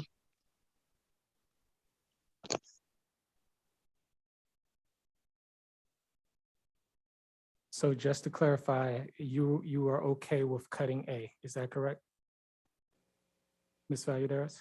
Yes, that is correct. And you are okay with, you said D, E, C? Okay. Well, I'm wondering, like, I hear what my colleagues are talking about, not needing D. I'm wondering, like, I'm okay with E, and I'm wondering, is D at this point considered redundant based on the fact that E covers D plus some of the growth factors, the expansion of growth, population growth. If that question is directed towards me, it could be. It could be redundant. But I don't know, I'm not familiar with the growth rates based upon how D was drawn, because it was drawn north to south as opposed to east and west like some of the other ones. So that one I can't answer. Then I'll just do B onward, including E. Thank you.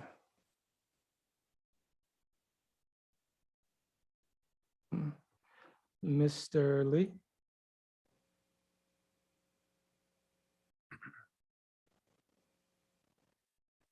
So, let's see here.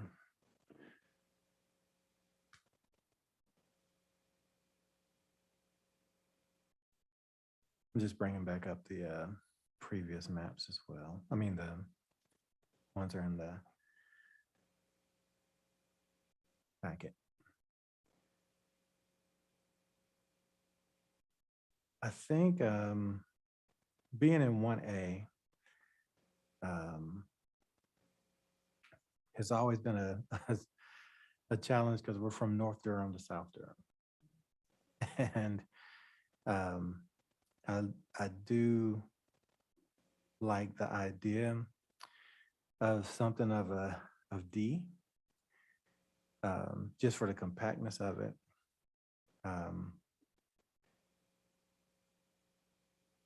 But when I first got on the board, I went back to understand why the districts were made the way that they were.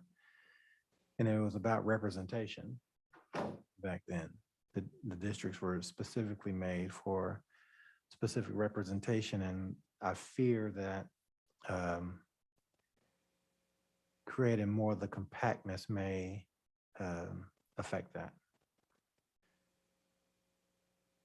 So I think that my preferences, as it stands right at this moment, would be those of 1A or the ones, I'm just thinking about my district right now, as close as we can to that place. So the elongated, the maps with the elongated 1A is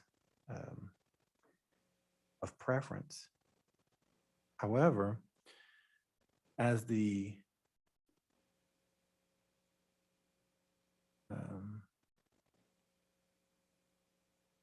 staff mentioned, or the consultant mentioned, we did put forth an incumbency priority.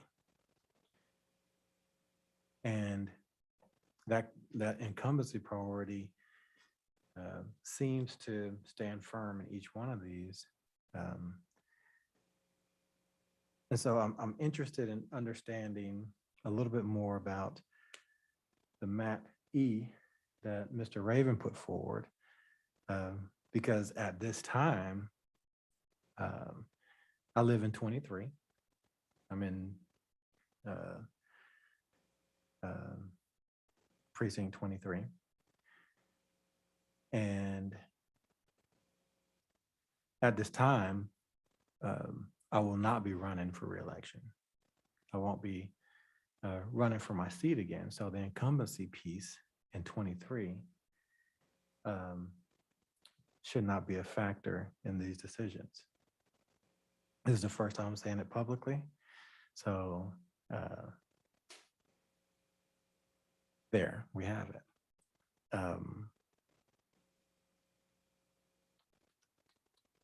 So in the absence of that incumbency piece, since me and Ms. Byers sit really closely to each other, I'm fairly interested in understanding what that means for map E. If incumbency for 1A was not a priority, as you were mentioning when I walked in, you all were speaking about that.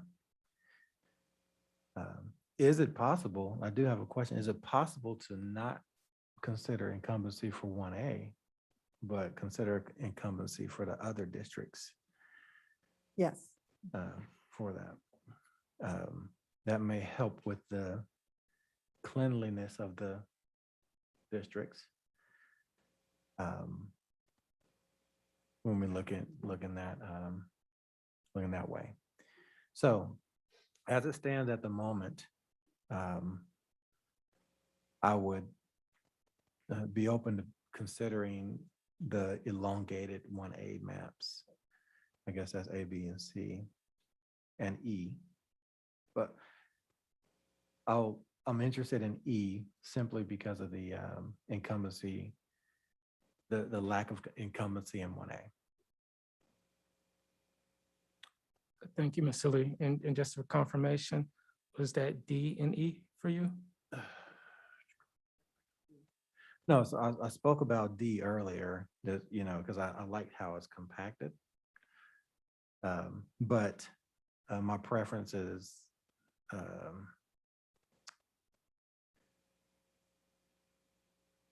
I would just, there's not much difference in A, B, and C to me here. It's this small little thing. So A, B, and C, and then I'd be considering E as well. We already took out A mostly. You already took out A? Mostly. All right. I mean, several Hey. of us didn't like A. That's fine. I mean, I guess I'm most interested in understanding what the reduction of incumbency in 1A does to the options here. Could I ask a question? And that is, so the board could, decide tonight to go forward with one or more of the options that Blake prepared and the option that Mr. Raven prepared, or the board could say, we would like another option prepared by Blake that does not take incumbency of 1A into account. And I think it would be helpful. I mean, I think if you want to go forward with the option E, that Blake should import it in and analyze it using the same sort of apples to apples analysis that the other ones have, and I can look at it in terms of legal compliance. Or you could say, you know, we like the general idea of E, but would like Blake to prepare a fourth option or a fifth option, not taking incumbency into account for that one district. So just something to think about as you're discussing it. Because as Ms. Beyer said, option E is not completely, I don't want to say it's not fully formed, but it's not in the same format and presented in the same way with the same statistics as the other ones. At the risk of sounding impatient, if there is board support for doing that analysis, my understanding is there's potentially additional costs associated with that. I need to know if that's correct. And then B, I would ask that somebody actually make a motion and see if we do have board support for it. And then just another question, timeline wise, we would have to bring these options back and you would need to present to us before we could do our public hearing. Is that correct? Like if we redo a new map, we need to have this kind of conversation again? Well, I think you can say, you know, we want another map that looks and that takes this into account, and we're ready to present it at the public hearing. You know, you could skip this step if you were comfortable with that. You could combine it, have the presentation, and then go forward and have the public hearing at the end. You know, do a work session earlier. There's some other options. I could make a motion based on what I've heard from the board and the letters that have been shared. I would like to make a motion that we move forward with map B and map E with an analysis being done and brought to the next board meeting to be presented before public comment. Yeah, sorry, my discussion would be that that's too limited to take all of the consultant options down to one. So I would rather you include another if you're gonna eliminate. Yeah, I wouldn't be comfortable with that because I'm not sure that Mr. Raven's map is gonna meet legal precedent or the demographic stuff that we, you know, until we have it analyzed. So that makes me uncomfortable. That's what I wanted to jump in and say. So being as we did talk about eliminating A, the friendly amendment would be to add C, that we're looking at B, E, and C to be brought back forward. I'm Is- okay is with there a that. second? I heard Ms. Umstead have some kind of excitement about D. I heard other people not have excitement about it. So and I heard Ms. Stagner kind of encourage us to have one option that's different. So I don't know whether there's a reason to keep it in there or not, but. And I didn't mean to put my thumb on the scale, but just giving an example of a way that you could give two different options. Certainly, it's the board's pleasure. Thank you. That B and C only differ by one precinct. They're the closest to identical of any two of the plans. B and C just differ by one precinct. So there is a motion on the floor. Was there a second on that one?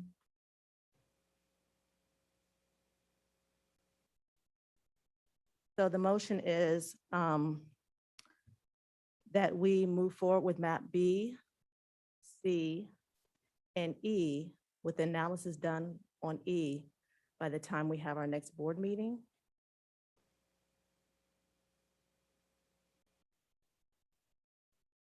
To happen concurrently with public comment at that board meeting.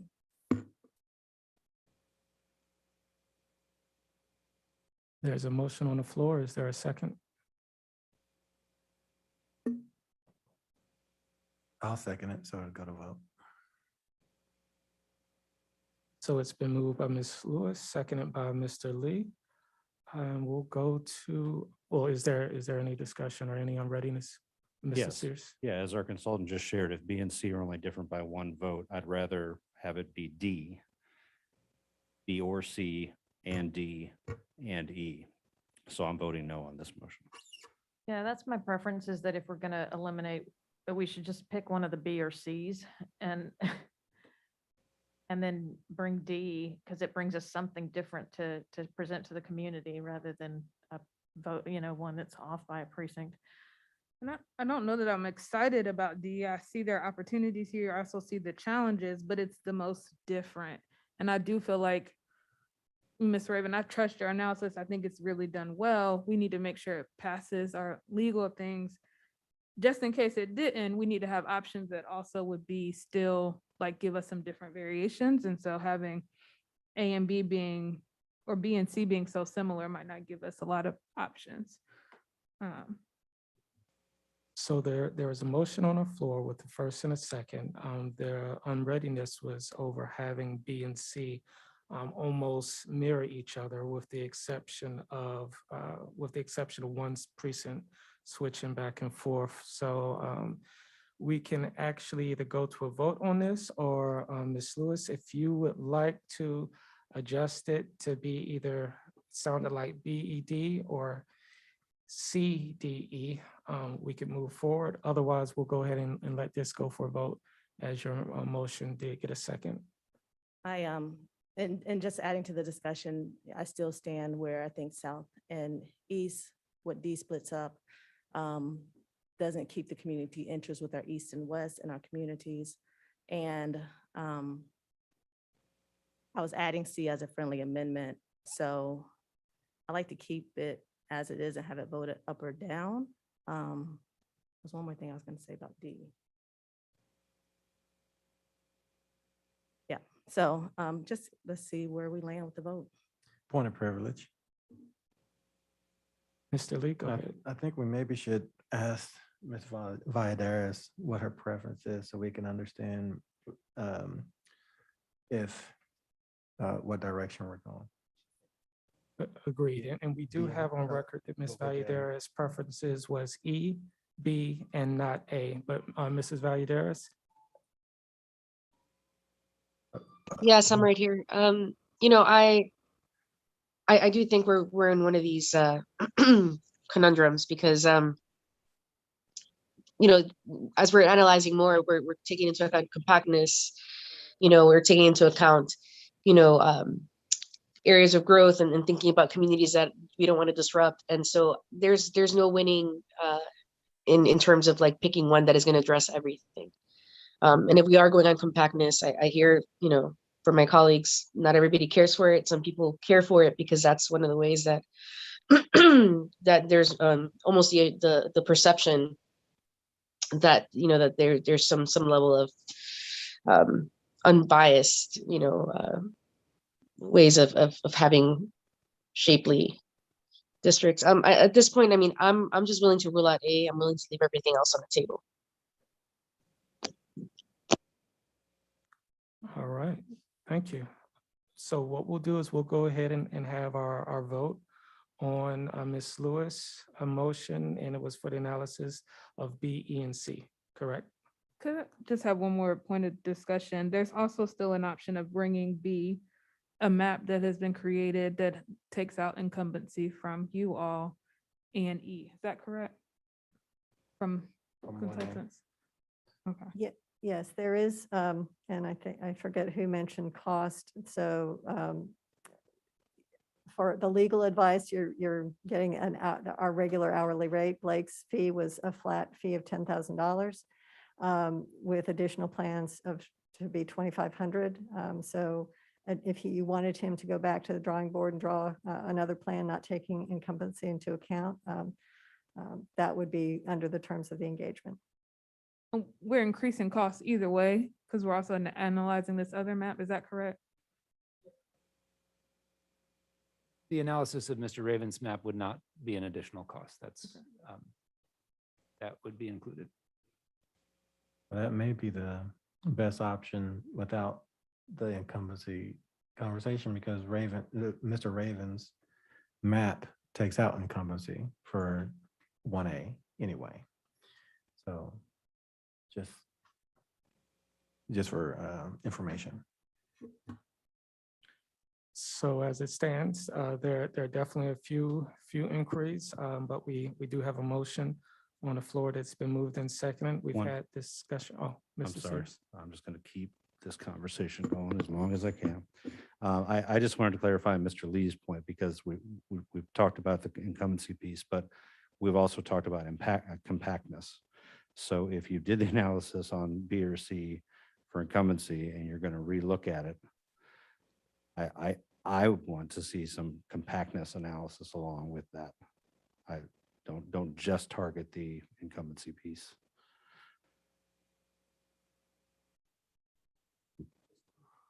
I don't know why I can't remember. Thank you so much. There are multiple quantitative measures of compactness, basically using geometry, comparing the perimeter to the area and comparing it to the ideal, which would be a circle and things like that. So the software makes it very easy to generate a compactness report. If that's, and that would not be an additional, I mean, that's, again, that's something that's a little more than kind of pushing a button in the software to generate the compactness report. But I want to make sure that I'm understanding that this would not be generating any new plan, any new design, just analyzing the compactness of whichever districts, or sorry, whichever plans might be moving forward. As I think about what Mr. Lee said, I think I'm just agreeing with him and confirming that the other parameters are still in play. He's adding that his district's incumbency is no longer necessary to consider. The other parameters are still there. So I Well, think I'm just agreeing with that. Yeah, and I think that the distinction is whether the board just wants an analysis of Mr. Raven's plan or whether the board wants a new plan taking into account the same factors, but not incumbency. And you know, so that's just the direction that we need.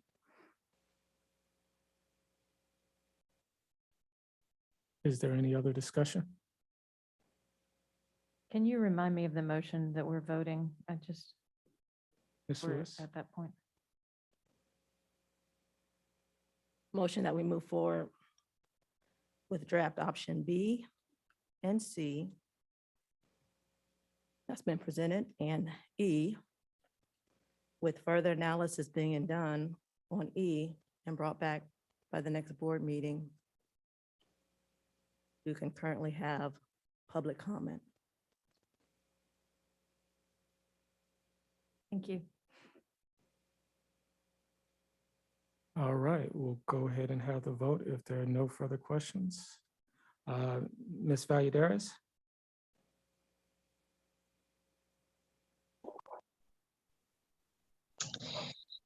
I didn't want to be first on this one.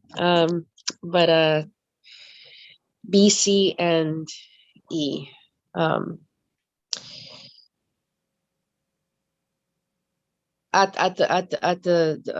gonna vote. I'm gonna do a yay. Just thinking of the redundancy piece that we talked about D and E. But definitely more discussion after the vote. Thank you. Was that- Mr. Sears? Oh, go ahead. Was there some misunderstanding that, didn't the motion include D? It was B, E, and C. There was a request to have it changed to nullify Okay. either B or C and replace it with D. But Ms. Lewis asked that she was going to stay with the original motion Okay, I with apologize. B, E, C. And Ms. Valladares voted yes. And Mr. Sears, No. Ms. Lewis, Yes. Ms. Byer, No, Mr. Lee, Aye. Ms. Umstead, No. and I am Frederick Raven, and I vote yes. So it passes 4-3. I'd actually offer a friendly amendment since or a second motion that we actually go ahead and include D because, yeah, I would still be interested in that. A second. It has been moved by Ms. Bauer, seconded by Mr. Sears. Any further discussion? All right, Ms. Valladares, Aye. Mr. Sears, Aye. Ms. Lewis, No. Mr. Lee, Ms. Aye. Could you repeat that one more time? I'm sorry. Aye. Ms. Bauer, Aye. Ms. Umstead, Aye. Mr. Raven, I vote aye. So as it stands, there's going to be an analysis for E. You're going to bring back B and C for us to consider in addition to D. Is that correct? All right, so at the next meeting, we will essentially look at all of the maps with the exception of A and move forward with 2. No, Well, so we're at the not going to limit next, it, but we'll make the decision on how many we're going to move forward to accept for public comment, correct? so no, at the next meeting, we need to have public comment on, now we have 4 options at our meeting, and I think we should have a separate meeting, so we should start maybe at 5 and do this part, and then we can start our regular meeting at 6:30. We need to hear from the public at that time on these 4 options, and then our work session in November, we need to decide from one of these 4. Understood, thank you. And we will close this one out, and we definitely want to thank you all for your time and for the work. This is good stuff. So we will be posting this information online once it's all available, correct? Yes, please. And I think if, I'm sure Chip is listening somewhere, if we can get these maps onto that portion of the website so the public knows the ones that we've narrowed down. And then I think when that analysis comes, it'll be at our work session or Right. the meeting, sorry, the next So, meeting. If I might recommend that Blake import Mr. Raven's plan and have it in the same format and add it to the interactive map and eliminate the choice that was eliminated so that before it goes on your website to the public, everything is in order and the same so it can be compared easily. That would be great. And so and- would we have, it would be added to like this chart that we saw today. Right, so the options that were eliminated will be taken off, the new one will be added, it can be apples to apples. And then, so this would be by the 21st is the public. Yes. Yeah. Is that, okay? I'm looking at staff on the 21st. Okay. And then the final approval would be on November 4th. Yes. Thank you. I'm trying to figure out how we don't confuse the public and ourselves as we look at these again. Can we go ahead and make Mr. Ravens the new A? Like, so that we're not renaming B, C, and D or something like that? Can we? I don't wanna know if change someone them is also all. looking Or- across Or maps, maybe they just might also not. get confused. So I think So maybe keeping, we just could make it, eliminate it and cross it out. Yeah, and just, keep Mr. Raven as E, just so we keep it the same across the different options. and notate that it doesn't protect incumbency as, yeah, but we'll know that. Thank you.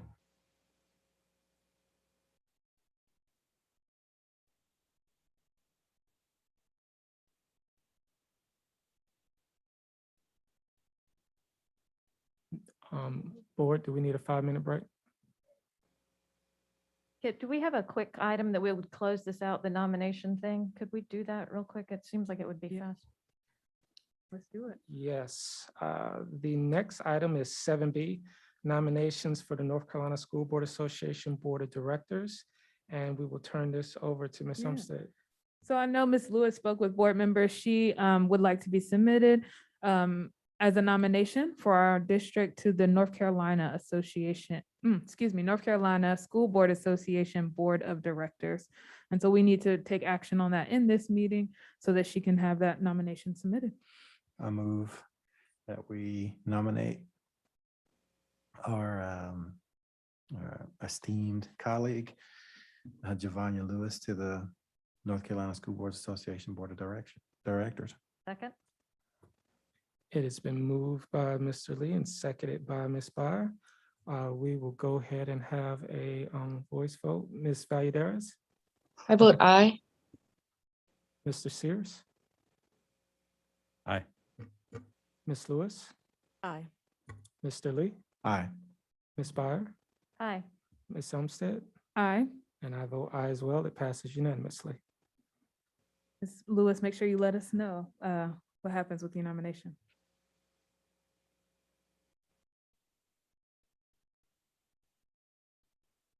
All right, we will go ahead and now proceed to the new 8, which is the Chief of Staff, Board Policy 7550, absences due to inclement weather, and this will be the second reading.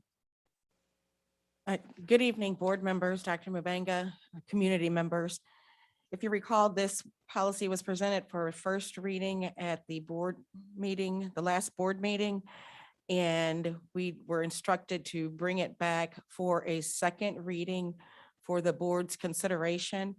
We did have some discussion and administration regarding any amendments, and the decision was made to leave it unchanged as it would allow our supervisors and principals and other staff members the flexibility to accommodate staff members that needed to be accommodated as a result of inclement weather. We wanted to make sure that they had that flexibility, and we weren't trying to, or board policy wasn't trying to put everything into a box, because circumstances can change. And this is, again, what we have been doing in practice in Durham Public Schools, and this is a codification of that. I'm happy to take any questions. And if none, then I would request a motion. I would move that we approve policy 7500 absences, 7550, absence due to inclement weather. Second. It's been moved by Ms. Umstead, seconded by Mr. Sears. We will go ahead and go to a vote. Ms. Valladares?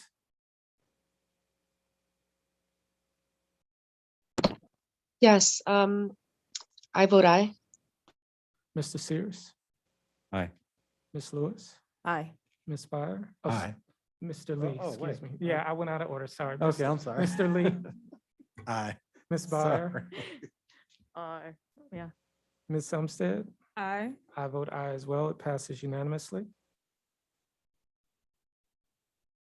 We will now move to, let me get back up to the top of the agenda. There was another one under Chief of Staff, and this is for the DPS insurance renewal. Thank you. I will be brief. Pursuant to Board Policy 8340, administration is instructed every year to provide the board with updates regarding its insurance renewal premiums and coverages. I have provided a copy of that with the increases. Our policies increased $127,427.80 this year from last year. I will say, and I probably should have gotten maybe a letter from this, but our broker did indicate that due to the robust cybersecurity measures that we already had in place in Durham and that were promptly enacted by our IT department, that our premiums only increased by, I believe they said approximately 30%, whereas around the country and with school districts, it was somewhere of 60% because everyone was going one-to-one. And as we should all know, insurance companies, when there's losses, they aren't going to pay those. I mean, they raise premium. So just kudos to our IT department for just really jumping on the cybersecurity measures and for the practices that were already in place. Other than that, one positive for us is that the High School Athletic Association is covering the premiums for the catastrophic injury coverages. But we did experience, by and large, some increases. Our loss experience is perhaps a little bit, we did experience some losses, as the board is aware, in closed session as a result of some settlements and some claims. But we are in line with what we would expect according to Surrey Insurance, which is our broker. They were indicated that we were outperforming several other school districts with our risk management practices in Durham. So I'm happy to take any other questions. Mr. Sears? Not a question, but it's my yearly chance or bi-yearly chance to remind us that active shooting events are just incredibly rare. They're scary. We all fear them. And yet this is one of the two data pieces, the other actually being how many shootings happen. So keeping that data in mind is important. That's why I bring it up. It's not really related to this, but it's rare. We scare our kids twice a year and make them go through the drill. Thanks for hearing me on that. Any other comments or questions? Ms. Valladares? I mean, I guess, are we ready to But this was solely support for information. solely for information? Okay, because yeah, I mean, I think with the 30%, I'm glad that we're getting half of it could be worse, right? We could be paying double. But on that last note, I mean, is 30% the lowest? I mean, I'm glad that we're not at 60, but do you know if there's any comparison? What is the lower bound that they're willing to to raise it, and how much is this predicated? I mean, I hear that the factors are losses, I imagine, but our area is experiencing a high crime rate, and I'm just wondering what is factored into that, if there's any background on how low it could be, and also with liability and risk analysis and all that. There's so many factors that they consider: geographic region, and are they also affecting us because of what's happening around the community? So I would clarify that the 30% was in regards to the cyber liability piece, because of everyone in the country going 1-to-1 because of COVID. So that is where that 30% figured in, where we were lower than the vast majority of other school districts as a result of the protocols that we took. Our broker met with us as soon as they got word from that provider and sat down with us. And they had, I believe, probably about 5 meetings with our IT department. We brought in specialists and everyone to make sure we were doing what we had to do in Durham to keep that premium low. With regard to the other coverages, and there's multiple coverages on there, and I invite anyone in the public to go to the website, the agenda, and take a look at it. But every one of these is bid out by different insurance companies and underwriters. So they look at our loss experience, and they look at a lot of other factors when they make the decision to underwrite our coverages. So I would say that, but the driving force of those is we are a large district. So this isn't, an outrageous premium for a district of our size with some of the exposures that we potentially have. So we do go in and make those arguments. Our broker, we work very closely with Surrey Insurance to make sure that everything we're doing in Durham, every safety training that we have, everything that we do is documented so that we can get those deductions on our premiums. I meet with Dr. Mbenga regularly on this, and those are my marching orders to, keep claims, make sure that I'm getting our premiums as low as possible. And we work closely with other staff and our broker to do that. Ms. Valladares. Thank you so much, Ms. Tanya Giovanni. Thank you for all the reports also, and taking into account all the trainings and everything. So really appreciate all the work that we do in the documentation piece.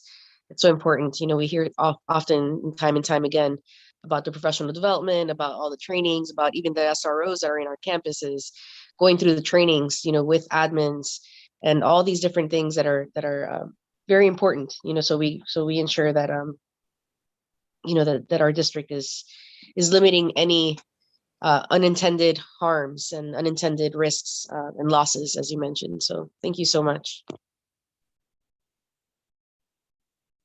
All right, is there any further comment, questions? If not, we will go ahead and move forward to academic services, the Day 1 proclamation. Dr. Hardy. Thank you. If you can please pull up the presentation. Good evening, board members, Dr. Mbenga, community. This is a presentation that was actually scheduled for our September work session. Due to the items on that particular agenda, the board agreed to move that to another board meeting. And so at this time, I know that we've been in school for over a month. So please know to our community that we did have this on the agenda, and our board did have an opportunity to review it. This is our public time to share it at this time. If you'll go to the next slide. Each year, the Tyler Clementi Foundation brings awareness to the impact that bullying has on the life of others. Day One is developmentally appropriate initiative that teaches kids to celebrate differences, identify acceptable behaviors within the classroom and beyond, the importance of kindness, respect, and compassion, as well as how to intervene safely and appropriately in a bullying situation. Next slide, please. In alignment with our Durham Public Schools Strategic Plan Priority 2, it's our mission to provide a safe environment that supports the whole child.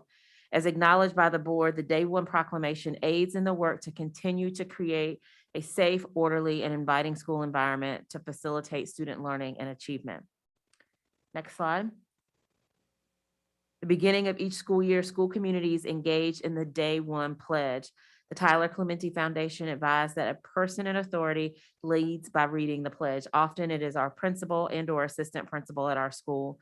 We also have the pledge available in multiple languages, and it is adapted for specific age bands, elementary, middle, and high.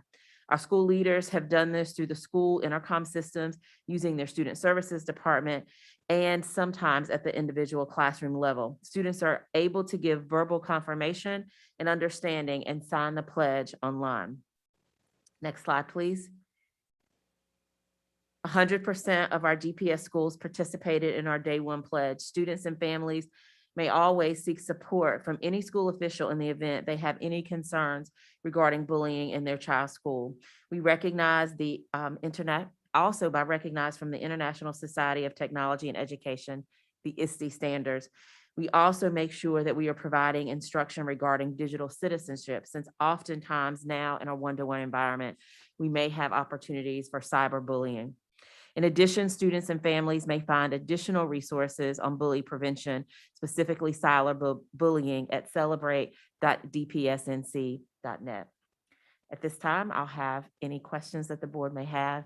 And again, to our community, this is a repeat from our September work session. Please know all of our schools did participate at the beginning of the academic year.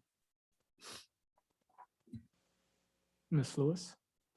Thank you for this Day One proclamation and also clarifying that it was on our prior agenda. This is a wonderful proclamation for every school to take heed, and I definitely appreciate the initiative our district does to make sure this is being done. And COVID has brought us a lot, and having missed a year in person, social interactions, social skills that kids are learning, this is so needed. So as our children are readjusting to in-person learning, getting back into the process and understanding restorative practices, I definitely look forward to hearing more about our social emotional learning programs for the district, making sure that we are prioritizing our local vendors who've already been working with our kids, just the opportunity to meet these needs and teach these kids and children these skills. You know, when you talk about bullying, hurt people hurt people. And I just want to make sure that we're looking at this holistically with all of our children and taking care of those social emotional needs. And this is, again, a great foundation to start. A holistic approach is needed.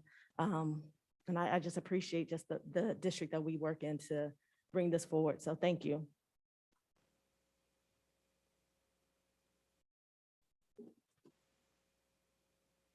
Ms. Umstead? Sorry, Mr. Raven.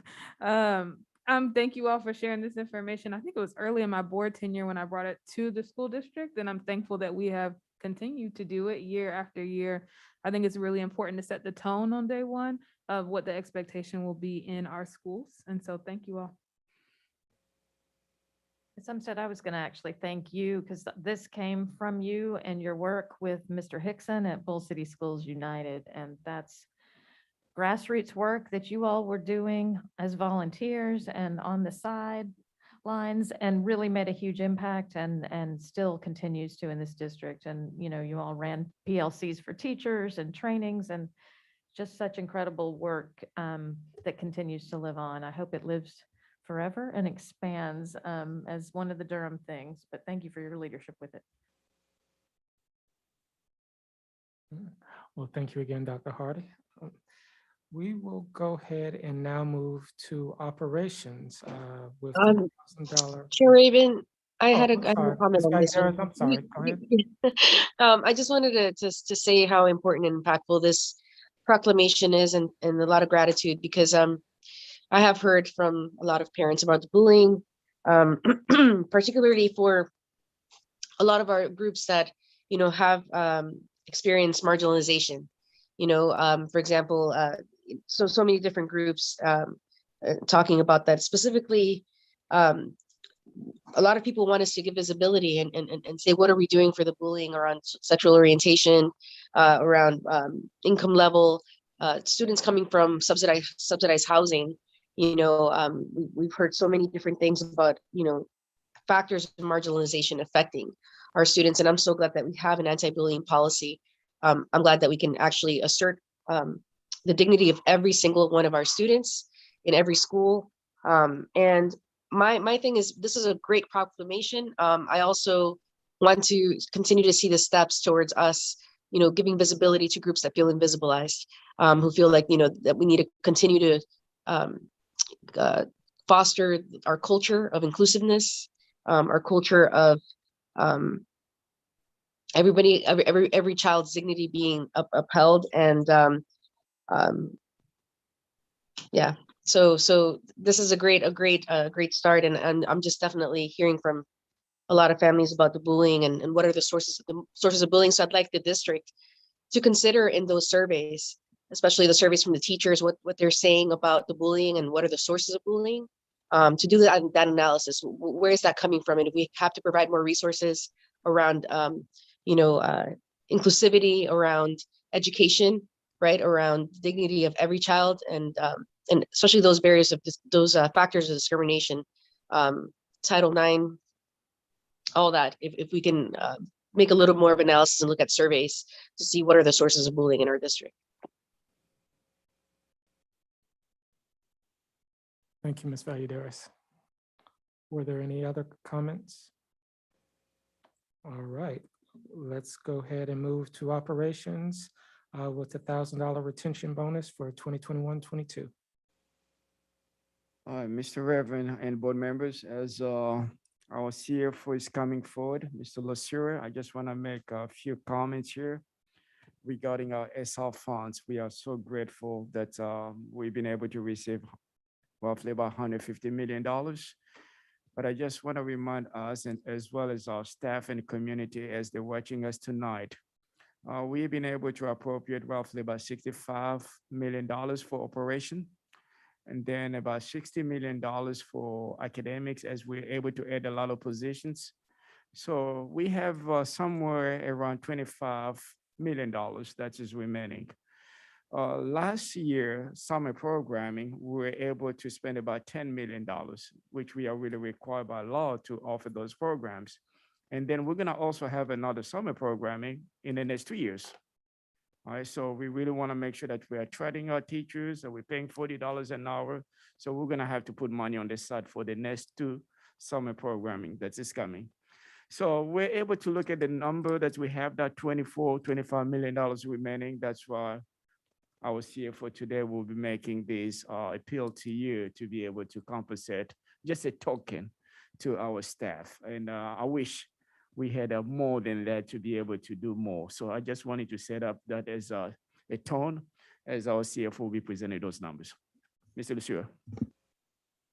Thank you, Dr. Mabenga. Board members, as we bring this to you, as Dr. Mabenga mentioned, it's a token. When you use federal dollars, you have to look at what is allowable within the program. The concern is always what is too much. I was on a conference with other federal program administrators from the finance side yesterday, and one of the conversations came up was about retention bonuses and things of that nature. So I said, we're looking to do $1,000. And a lot of people went, whoa, $1,000. Well, yes, this is a reasonable amount from the standpoint that we can see. We asked the state if it would be eligible for utilization from the ESSER funds. And so therefore, we're bringing this to you for the purpose of ensuring that we provide some additional funding for those that were with us during 2021 and are still with us in 21-22 as a retention type bonus, which is eligible under the law. This bonus is with $1,000 plus we would have to pay. We also pay benefits on top of this. We are looking not to necessarily take retirement out of it, which means it would benefit the individuals. From that standpoint, we also will do our best to reduce the taxing amount from that standpoint on what taxes will be taken out. We will have to take out FICA and federal taxes we will have to take out, but we'll try to take out the minimal amount that we can under law from that standpoint. So $1,000 is never $1,000. These bonuses are being provided to those permanent and permanent part-time employees that have been hired by the district. The real key to permanent part-time is not everybody's eligible because some people are only substitutes, some are retirees.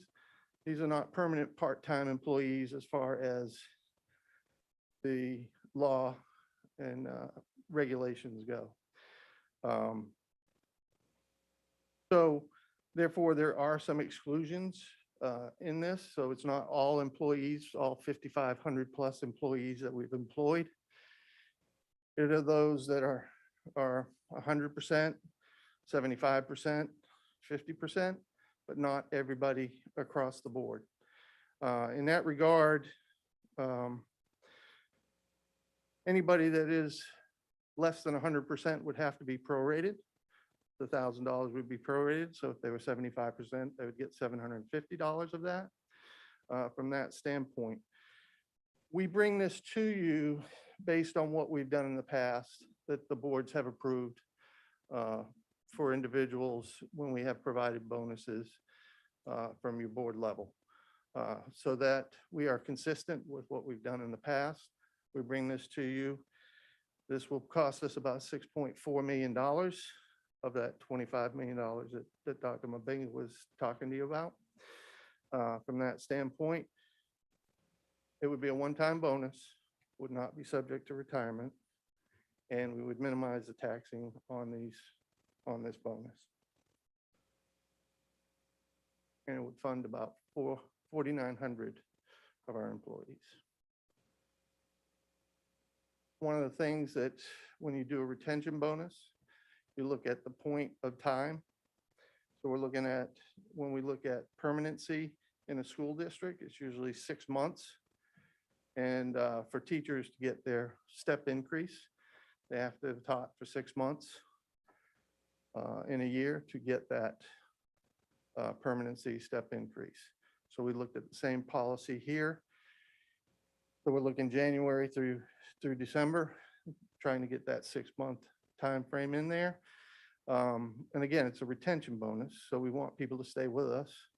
And so we use the mid-January time period as the cutoff date if people were here with us or expected to be here with us through the end of the semester. I'll take any questions that you have in that regard. Ms. Lewis.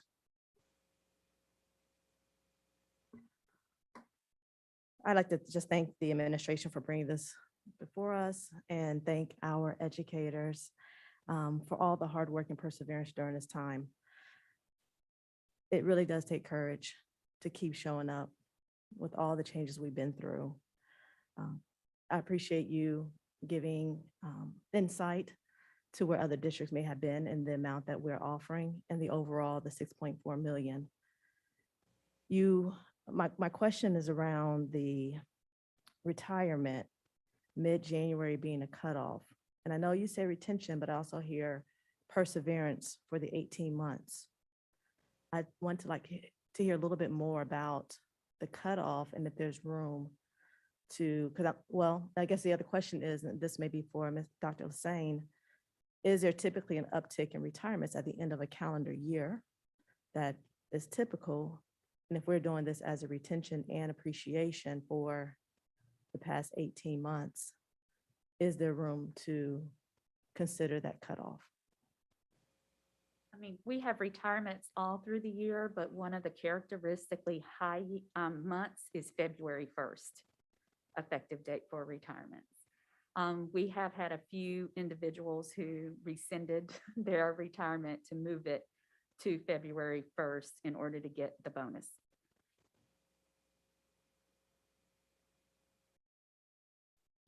I appreciate that insight that some have moved their retirement.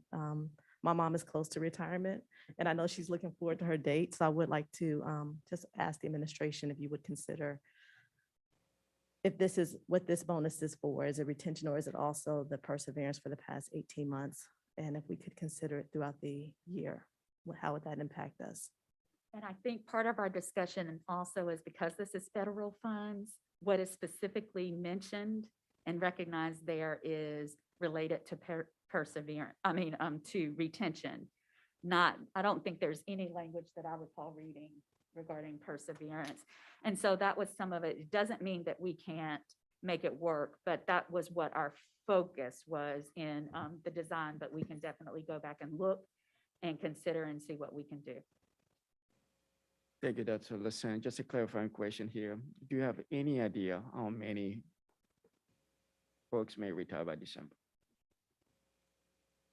I can probably pull that pretty quickly. Let me look. Thank you. While we're waiting on that, Mr. Lee. First of all, to the administration, thank you all for this. Retention bonuses are very important. It happens in industry as well. So I do appreciate that. My question here is the $1,000.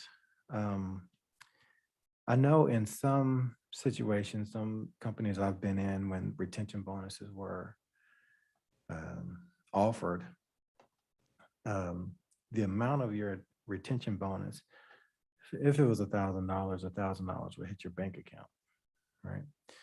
So that means the accounting or finance or whoever it may be would calculate your tax bracket and whatever it would take to pay above that to where it hits your account as $1,000. I'm asking what the effort level would be, and if there's a way that we can get some sort of analysis of what that would cost on top of that 6.4. Because if it's taxed at a bonus, is this taxed at a bonus? No, Because we bonus will not be taxing this at that okay, that's level. good. That's good. Bonus is really high, but if it's taxed as just regular income, I have a feeling that we have some fairly mid to low tax brackets, so a few $100s here and there. I'm wondering what that would look like on top of that 6.4, so that each one of the staff actually sees $1,000 hit their bank account. That just feels like it maybe takes into consideration that perseverance. Like we're doing a little bit more, right? I don't know. It's just a thought I wanted to kind of put out there. Let's see if anyone was interested in just getting a little analysis on what it would take for $1,000 to hit everyone's account. We can certainly do that. Yes, it will take time to calculate. That's not going to be an easy one, but we certainly can give you what that extra cost would be, should you choose to go that route. Thank you.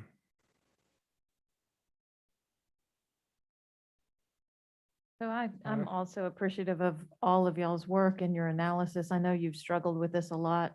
I know that I said when we put those retention bonuses up and attraction bonuses for some of the key positions that look so large on paper. What are we doing for the people that have been here so long? And we've done a little. And that's what this feels like to me. Something, it's not nothing, right? But it doesn't feel like the hazard pay that they deserve. It doesn't feel like the hazard pay that the county employees got. It doesn't feel like the state actually doing a budget so they get their step raises. I mean, this year just feels hard in so many ways for our folks. I'm interested in if there's ways that maybe we could ask some folks at, some of our more affluent positions, if they would decline it and we could raffle off the rest. I mean, I don't know how to build morale this year. I am so cognizant of how hard our folks are working and how stressful everything that we've added is COVID precautions and outdoor eating and, the stress of keeping everybody safe and not having enough bus drivers and not having enough subs and the labor market changing around us. I'm just, I want to acknowledge that I hope this is the first down payment on this. I hope there's other things that we can do either through federal funding, through talking with our commissioners, through having the county share some of their hazard money. I don't know what else we can do through the business community. I don't know. But I hope this is just a start on it. And I would be interested, in the past, we've also done some work, and Paul, you did it. You gave 1,500 to people that were at our lowest wages, right? We staggered these bonuses so that they kind of made the biggest impact with the people that need it the most. And I love those plans a little bit more than just a flat rate. I don't know if the federal formula and the funding parameters let us do that, but this feels like a start. It's hard to get that excited about it. I mean, yeah, and I agree with Mr. Lee. It would be more exciting if it at least actually showed up as 1,000 or a round number, right? Good questions, good remembrance, Ms. Byers. It was $750 and $375 that we paid out, depending on the pay levels, the pay ranges that we decided on in that year. And I think it was people under $35,000 got $750 and the others got $375.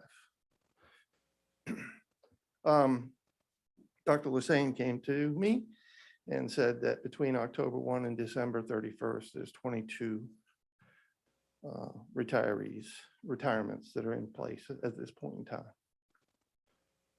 Yeah, I agree with Ms. Lewis that the folks that have been planning their retirement feel like they shouldn't be penalized, and that sounds like a handful to me, but I hope y'all could have some flexibility there. Sorry, Mr. Lee. You were talking, I was just getting his attention. Mr. Lee?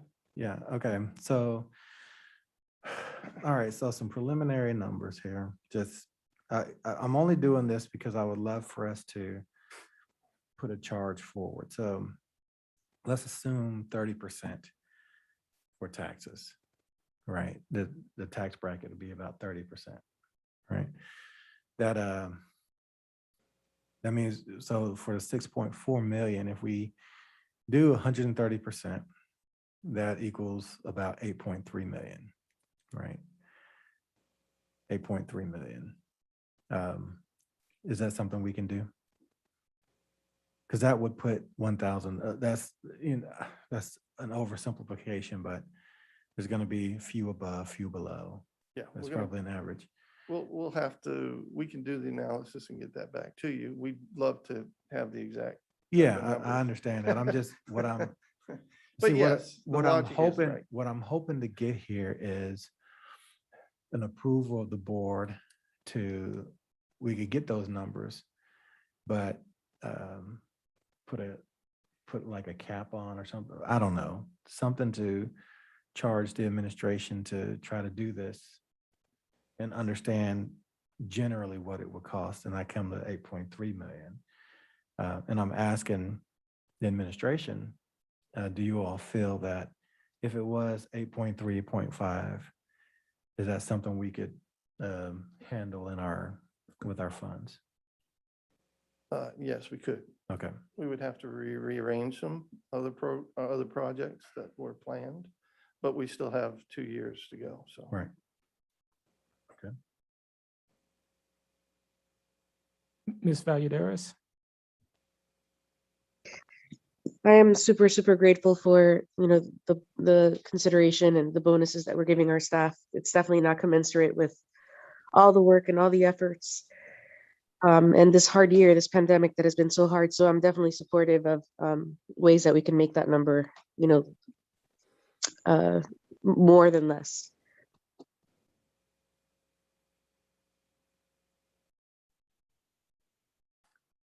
Ms. Umstead?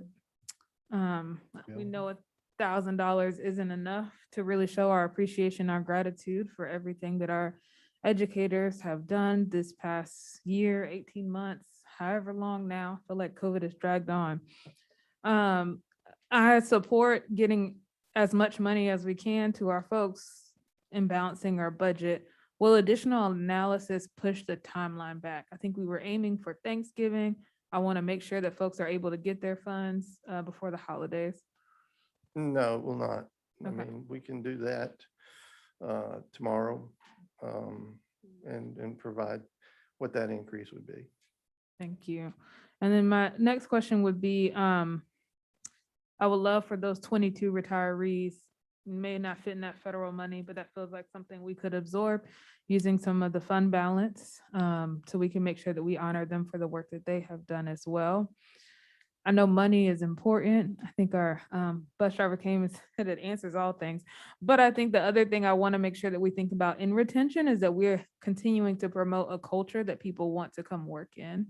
And so if that is making sure that we are giving flexibility, we are giving grace, we are understanding that there's a huge amount of workload. Our teachers already worked outside of their school hours. And we know now with COVID, we're adding additional responsibilities for all of our educators. So how do we make sure to continue to pay them and work on increasing their pay? But we're also thinking about how we foster a culture that they feel grateful and appreciative and thankful that they work here in Durham Public Schools.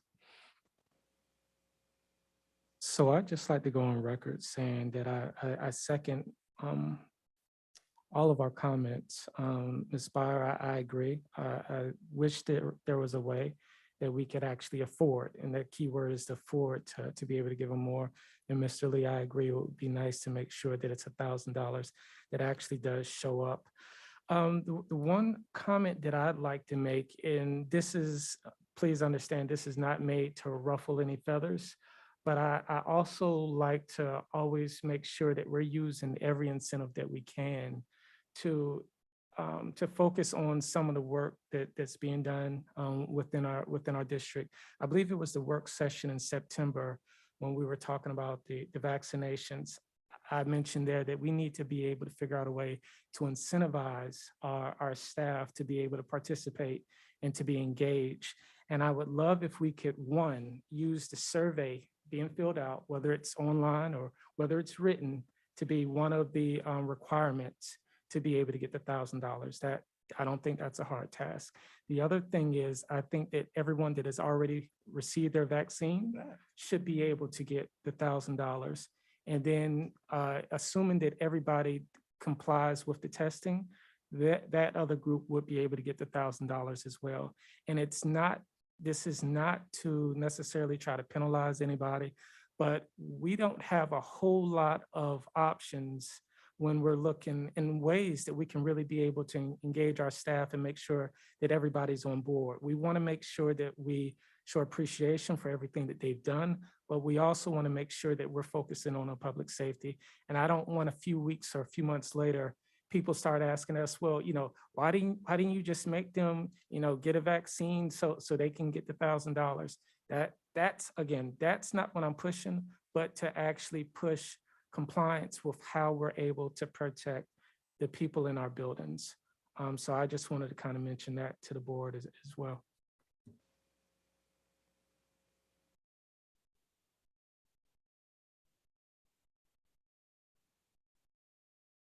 So this is an action item.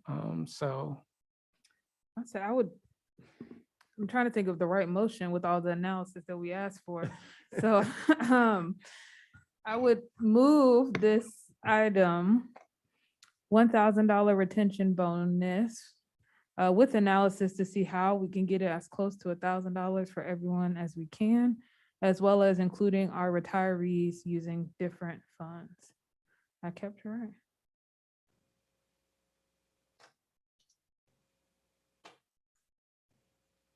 Are we gonna add the vaccine piece of that?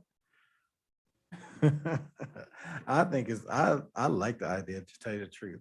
I mean, I'll second what you're doing, but I like the idea. I'm a believer in vaccine, the mandatoriness of vaccines, if mandatoriness is a word. But I like that. I like the idea. I like the idea of, of that. That's From- me. That's I'm just sorry. me. From a legal perspective, I think I'd have to look into it specifically, but I, off the cuff, think that the ESSER funds would not likely be usable for any sort of monetary incentive for a vaccine. The specific issue here is they are authorized for very limited purposes for bonuses such as retention and recruitment. I think you would likely run into compliance issues if you attached a vaccine requirement to it. So just a question. Go to Supreme Court. My question is, I guess, and maybe I positioned it incorrectly initially, but my position wasn't for them getting the vaccination. It was for one, making sure that they fill out the survey, letting us know whether they've been vaccinated, whether they're not planning on getting vaccinated, and for them either letting us know that they are been vaccinated or that they are in compliance with the testing that's going to be required from the district. So is that legal? Again, those are things that you can require. I do not think they are things you can attach as requirements to receive a retention bonus that is funded by ESSER. Acknowledge. Thank you. I would say, am I wrong? Has the city and county given comp time or some vacation days? Hasn't the county given vacation days to their employees when they show proof of vaccination? Is that something that we could look at as well? So I am aware of the city of Durham advertising to their staff that there are benefits that they can receive. There are certain benefits that they're able to win for producing their vaccination status. So yes, what funds are being used to pay for those benefits, that I can't attest to. I was just looking at other incentive ideas, Mr. Raven, and I'm trying to be creative with you. And I'm understanding too, may not be able to do it attached to the federal funds, but the timing of it could be potentially. If it were to be that, if you are in compliance and you're getting this by November, but otherwise you're waiting until the end of the year to get your bonus.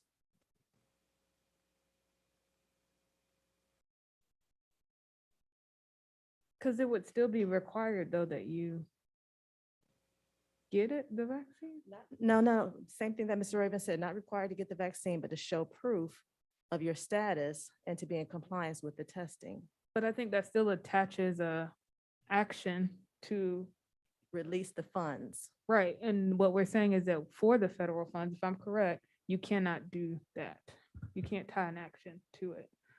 And I want to allow a caveat there to say, I am fairly certain, and I would be happy to go and look more deeply at it, but I am fairly certain that ESSER is not going to allow you to attach any sort of conditions that are not related to retention. And even the conversation about perseverance kind of veers away from what ESSER actually authorizes. Across the board bonuses just for work, just for the purposes of bonuses are not something that ESSER contemplates. May I make some Yeah, few I was just gonna comments? say there's a motion on. So my 2 cents is that pretty much we all know about the morale of our staff dealing with the pandemic and all that. So if we can just make this clean, let them get this bonus. And then when it comes to vaccinations, we can have a different conversation. That's my plea to your board.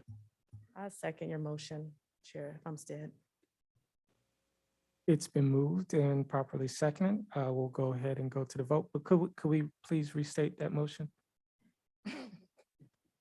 The motion is that we move forward the $1,000 retention bonus with analysis to see how much it will take for all of our staff to get as close to $1,000, as well as taking care of retirees who may not be covered under ESSER funds.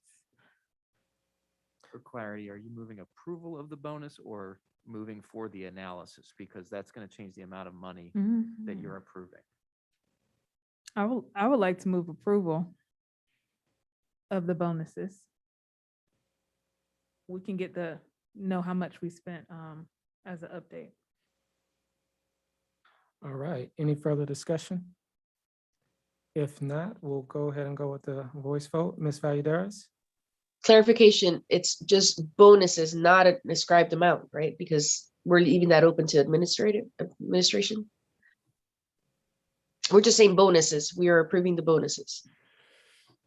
We're approving an $1,000 bonus. We're asking administration to get as close to $1,000 as possible. So when you're talking about benefits, that could change a little bit, but we want to still see $1,000 in everyone's bank account. I vote aye. Mr. Sears? I vote aye. Ms. Lewis? Paul, do you need a chair? Aye. Mr. Lee?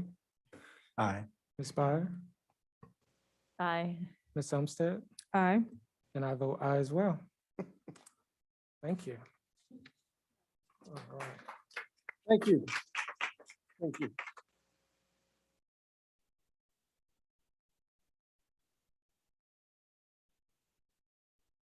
Yeah, I'm just looking at, I'm trying to go through the logistics in my head on how we make that $1,000 get in there. Alex will do But it. we will figure out a way to get it done. All right. We will go ahead and move to the next item on the agenda under operations, which is funding for schools. Mr. Lasore?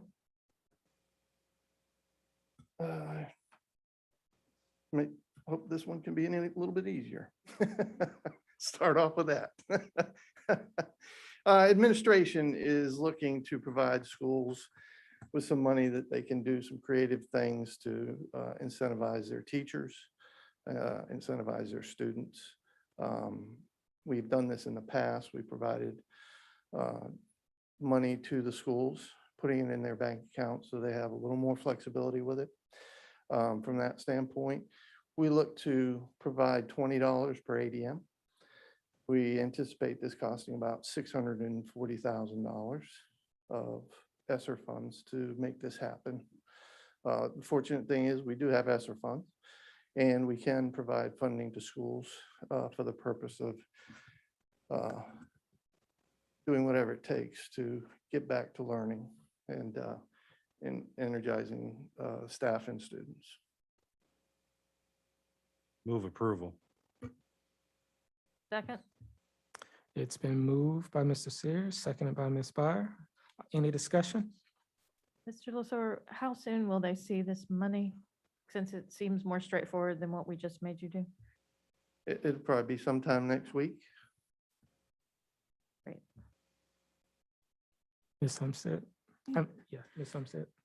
Just, because we always have questions and thoughts around things. If there are schools that have more transient populations who might get influxes of students based on our past trends, is there any way to make sure that they still get maybe a little bit more? That's a complicated question. When we use the 20th day number, I mean, that's a good number for most schools. It goes up a little bit, but not significantly. We do have some schools that we work with, such as Lakeview, a hospital school, of course. And we work with them to give them a little bit more than $20 per ADM to ensure that they have some resources to work with their teachers and students. Thank you. All right, any other comments or questions? Ms. Valladares, any questions? No, just thank you for that consideration for hospital school. I mean, it's not, we think about the schools that the server populations are Lakeview. Thank you for clarifying that, as that those are schools that are getting more than $20 ADM. I don't have any questions, just gratitude that there's consideration for students who experience vulnerability. And thank you, Chair Umstead, for talking about transient McKinney-Vento students that should always be in our forefront as well. All right, so if there's no further discussion, we'll go ahead and go for the voice vote. Ms. Valladares? I vote aye. Mr. Sears? Aye. Ms. Lewis? Aye. Mr. Lee? Aye. Ms. Byer? Aye. Ms. Umstead? Aye. I vote aye as well, passes unanimously. And that leads us to the summary of the follow-up items. I will start, and if I leave anything out, Dr. Monk will help me. In regards to the first item, we would like to adjust the meeting to 5 p.m. to make sure that we post the maps and have public comment early regarding the school board election districts. In regards to the bonus to staff, as close to $1,000 as possible in every employee's paycheck. And in regards to the day one, make sure that we are providing regular information regarding our SEL programs and local vendors in the community. All right, thank you very much. Chair Raven, I Yep. just spoke with Mr. Ross, and we just want to allow administration to, to allow administration to work on making sure we do the proper public hearing notice for that. So we're going to have that conversation. So we'll have to kind of talk that out, but just wanted to clarify that we will work with Tharrington Smith on that. Thank you. Just add one more summary item, the amount of total money that's spent for the bonuses, since did you say that? No, we can definitely come back to that, as they are working to get as close to $1,000 for every employee, reporting back to the board what that total amount is. Thank you. Got it. All right, if there are no further comments, I will accept a motion to move to closed session. Move that we move to closed session for the reasons stated on the agenda. I'll second. It's been moved and properly second. We will go to a voice vote. Ms. Valladares? I vote aye. Mr. Sears? Ms. Lewis? Aye. Ms. Lee? Mr. Lee? Aye. Ms. Byer? Aye. Ms. Umstead? Aye. And I vote aye as well. I will also, Mr. Sears, we have a motion to go ahead and go to closed session. How do you vote? Aye. It passes unanimously, 7-0. We're adjourned.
We are back in open session. Dr. Mabenga.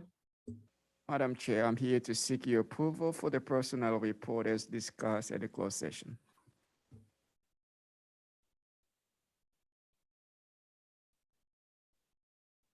Move approval of the personnel report dated October 7th, 2021 as amended. Second. It's been moved and properly second. Any other discussion? We'll do a roll call vote. Is Ms. Valladares back on with us? Okay, we'll do a roll call vote. We'll start with Ms. Byer, Aye. Mr. Sears, Aye. Mr. Lee, Ms. Aye. Ms. Lewis, Aye. Mr. Raven, Aye. Ms. Valladares. Aye. I vote aye as well. It passes unanimously. And with that, we are adjourned.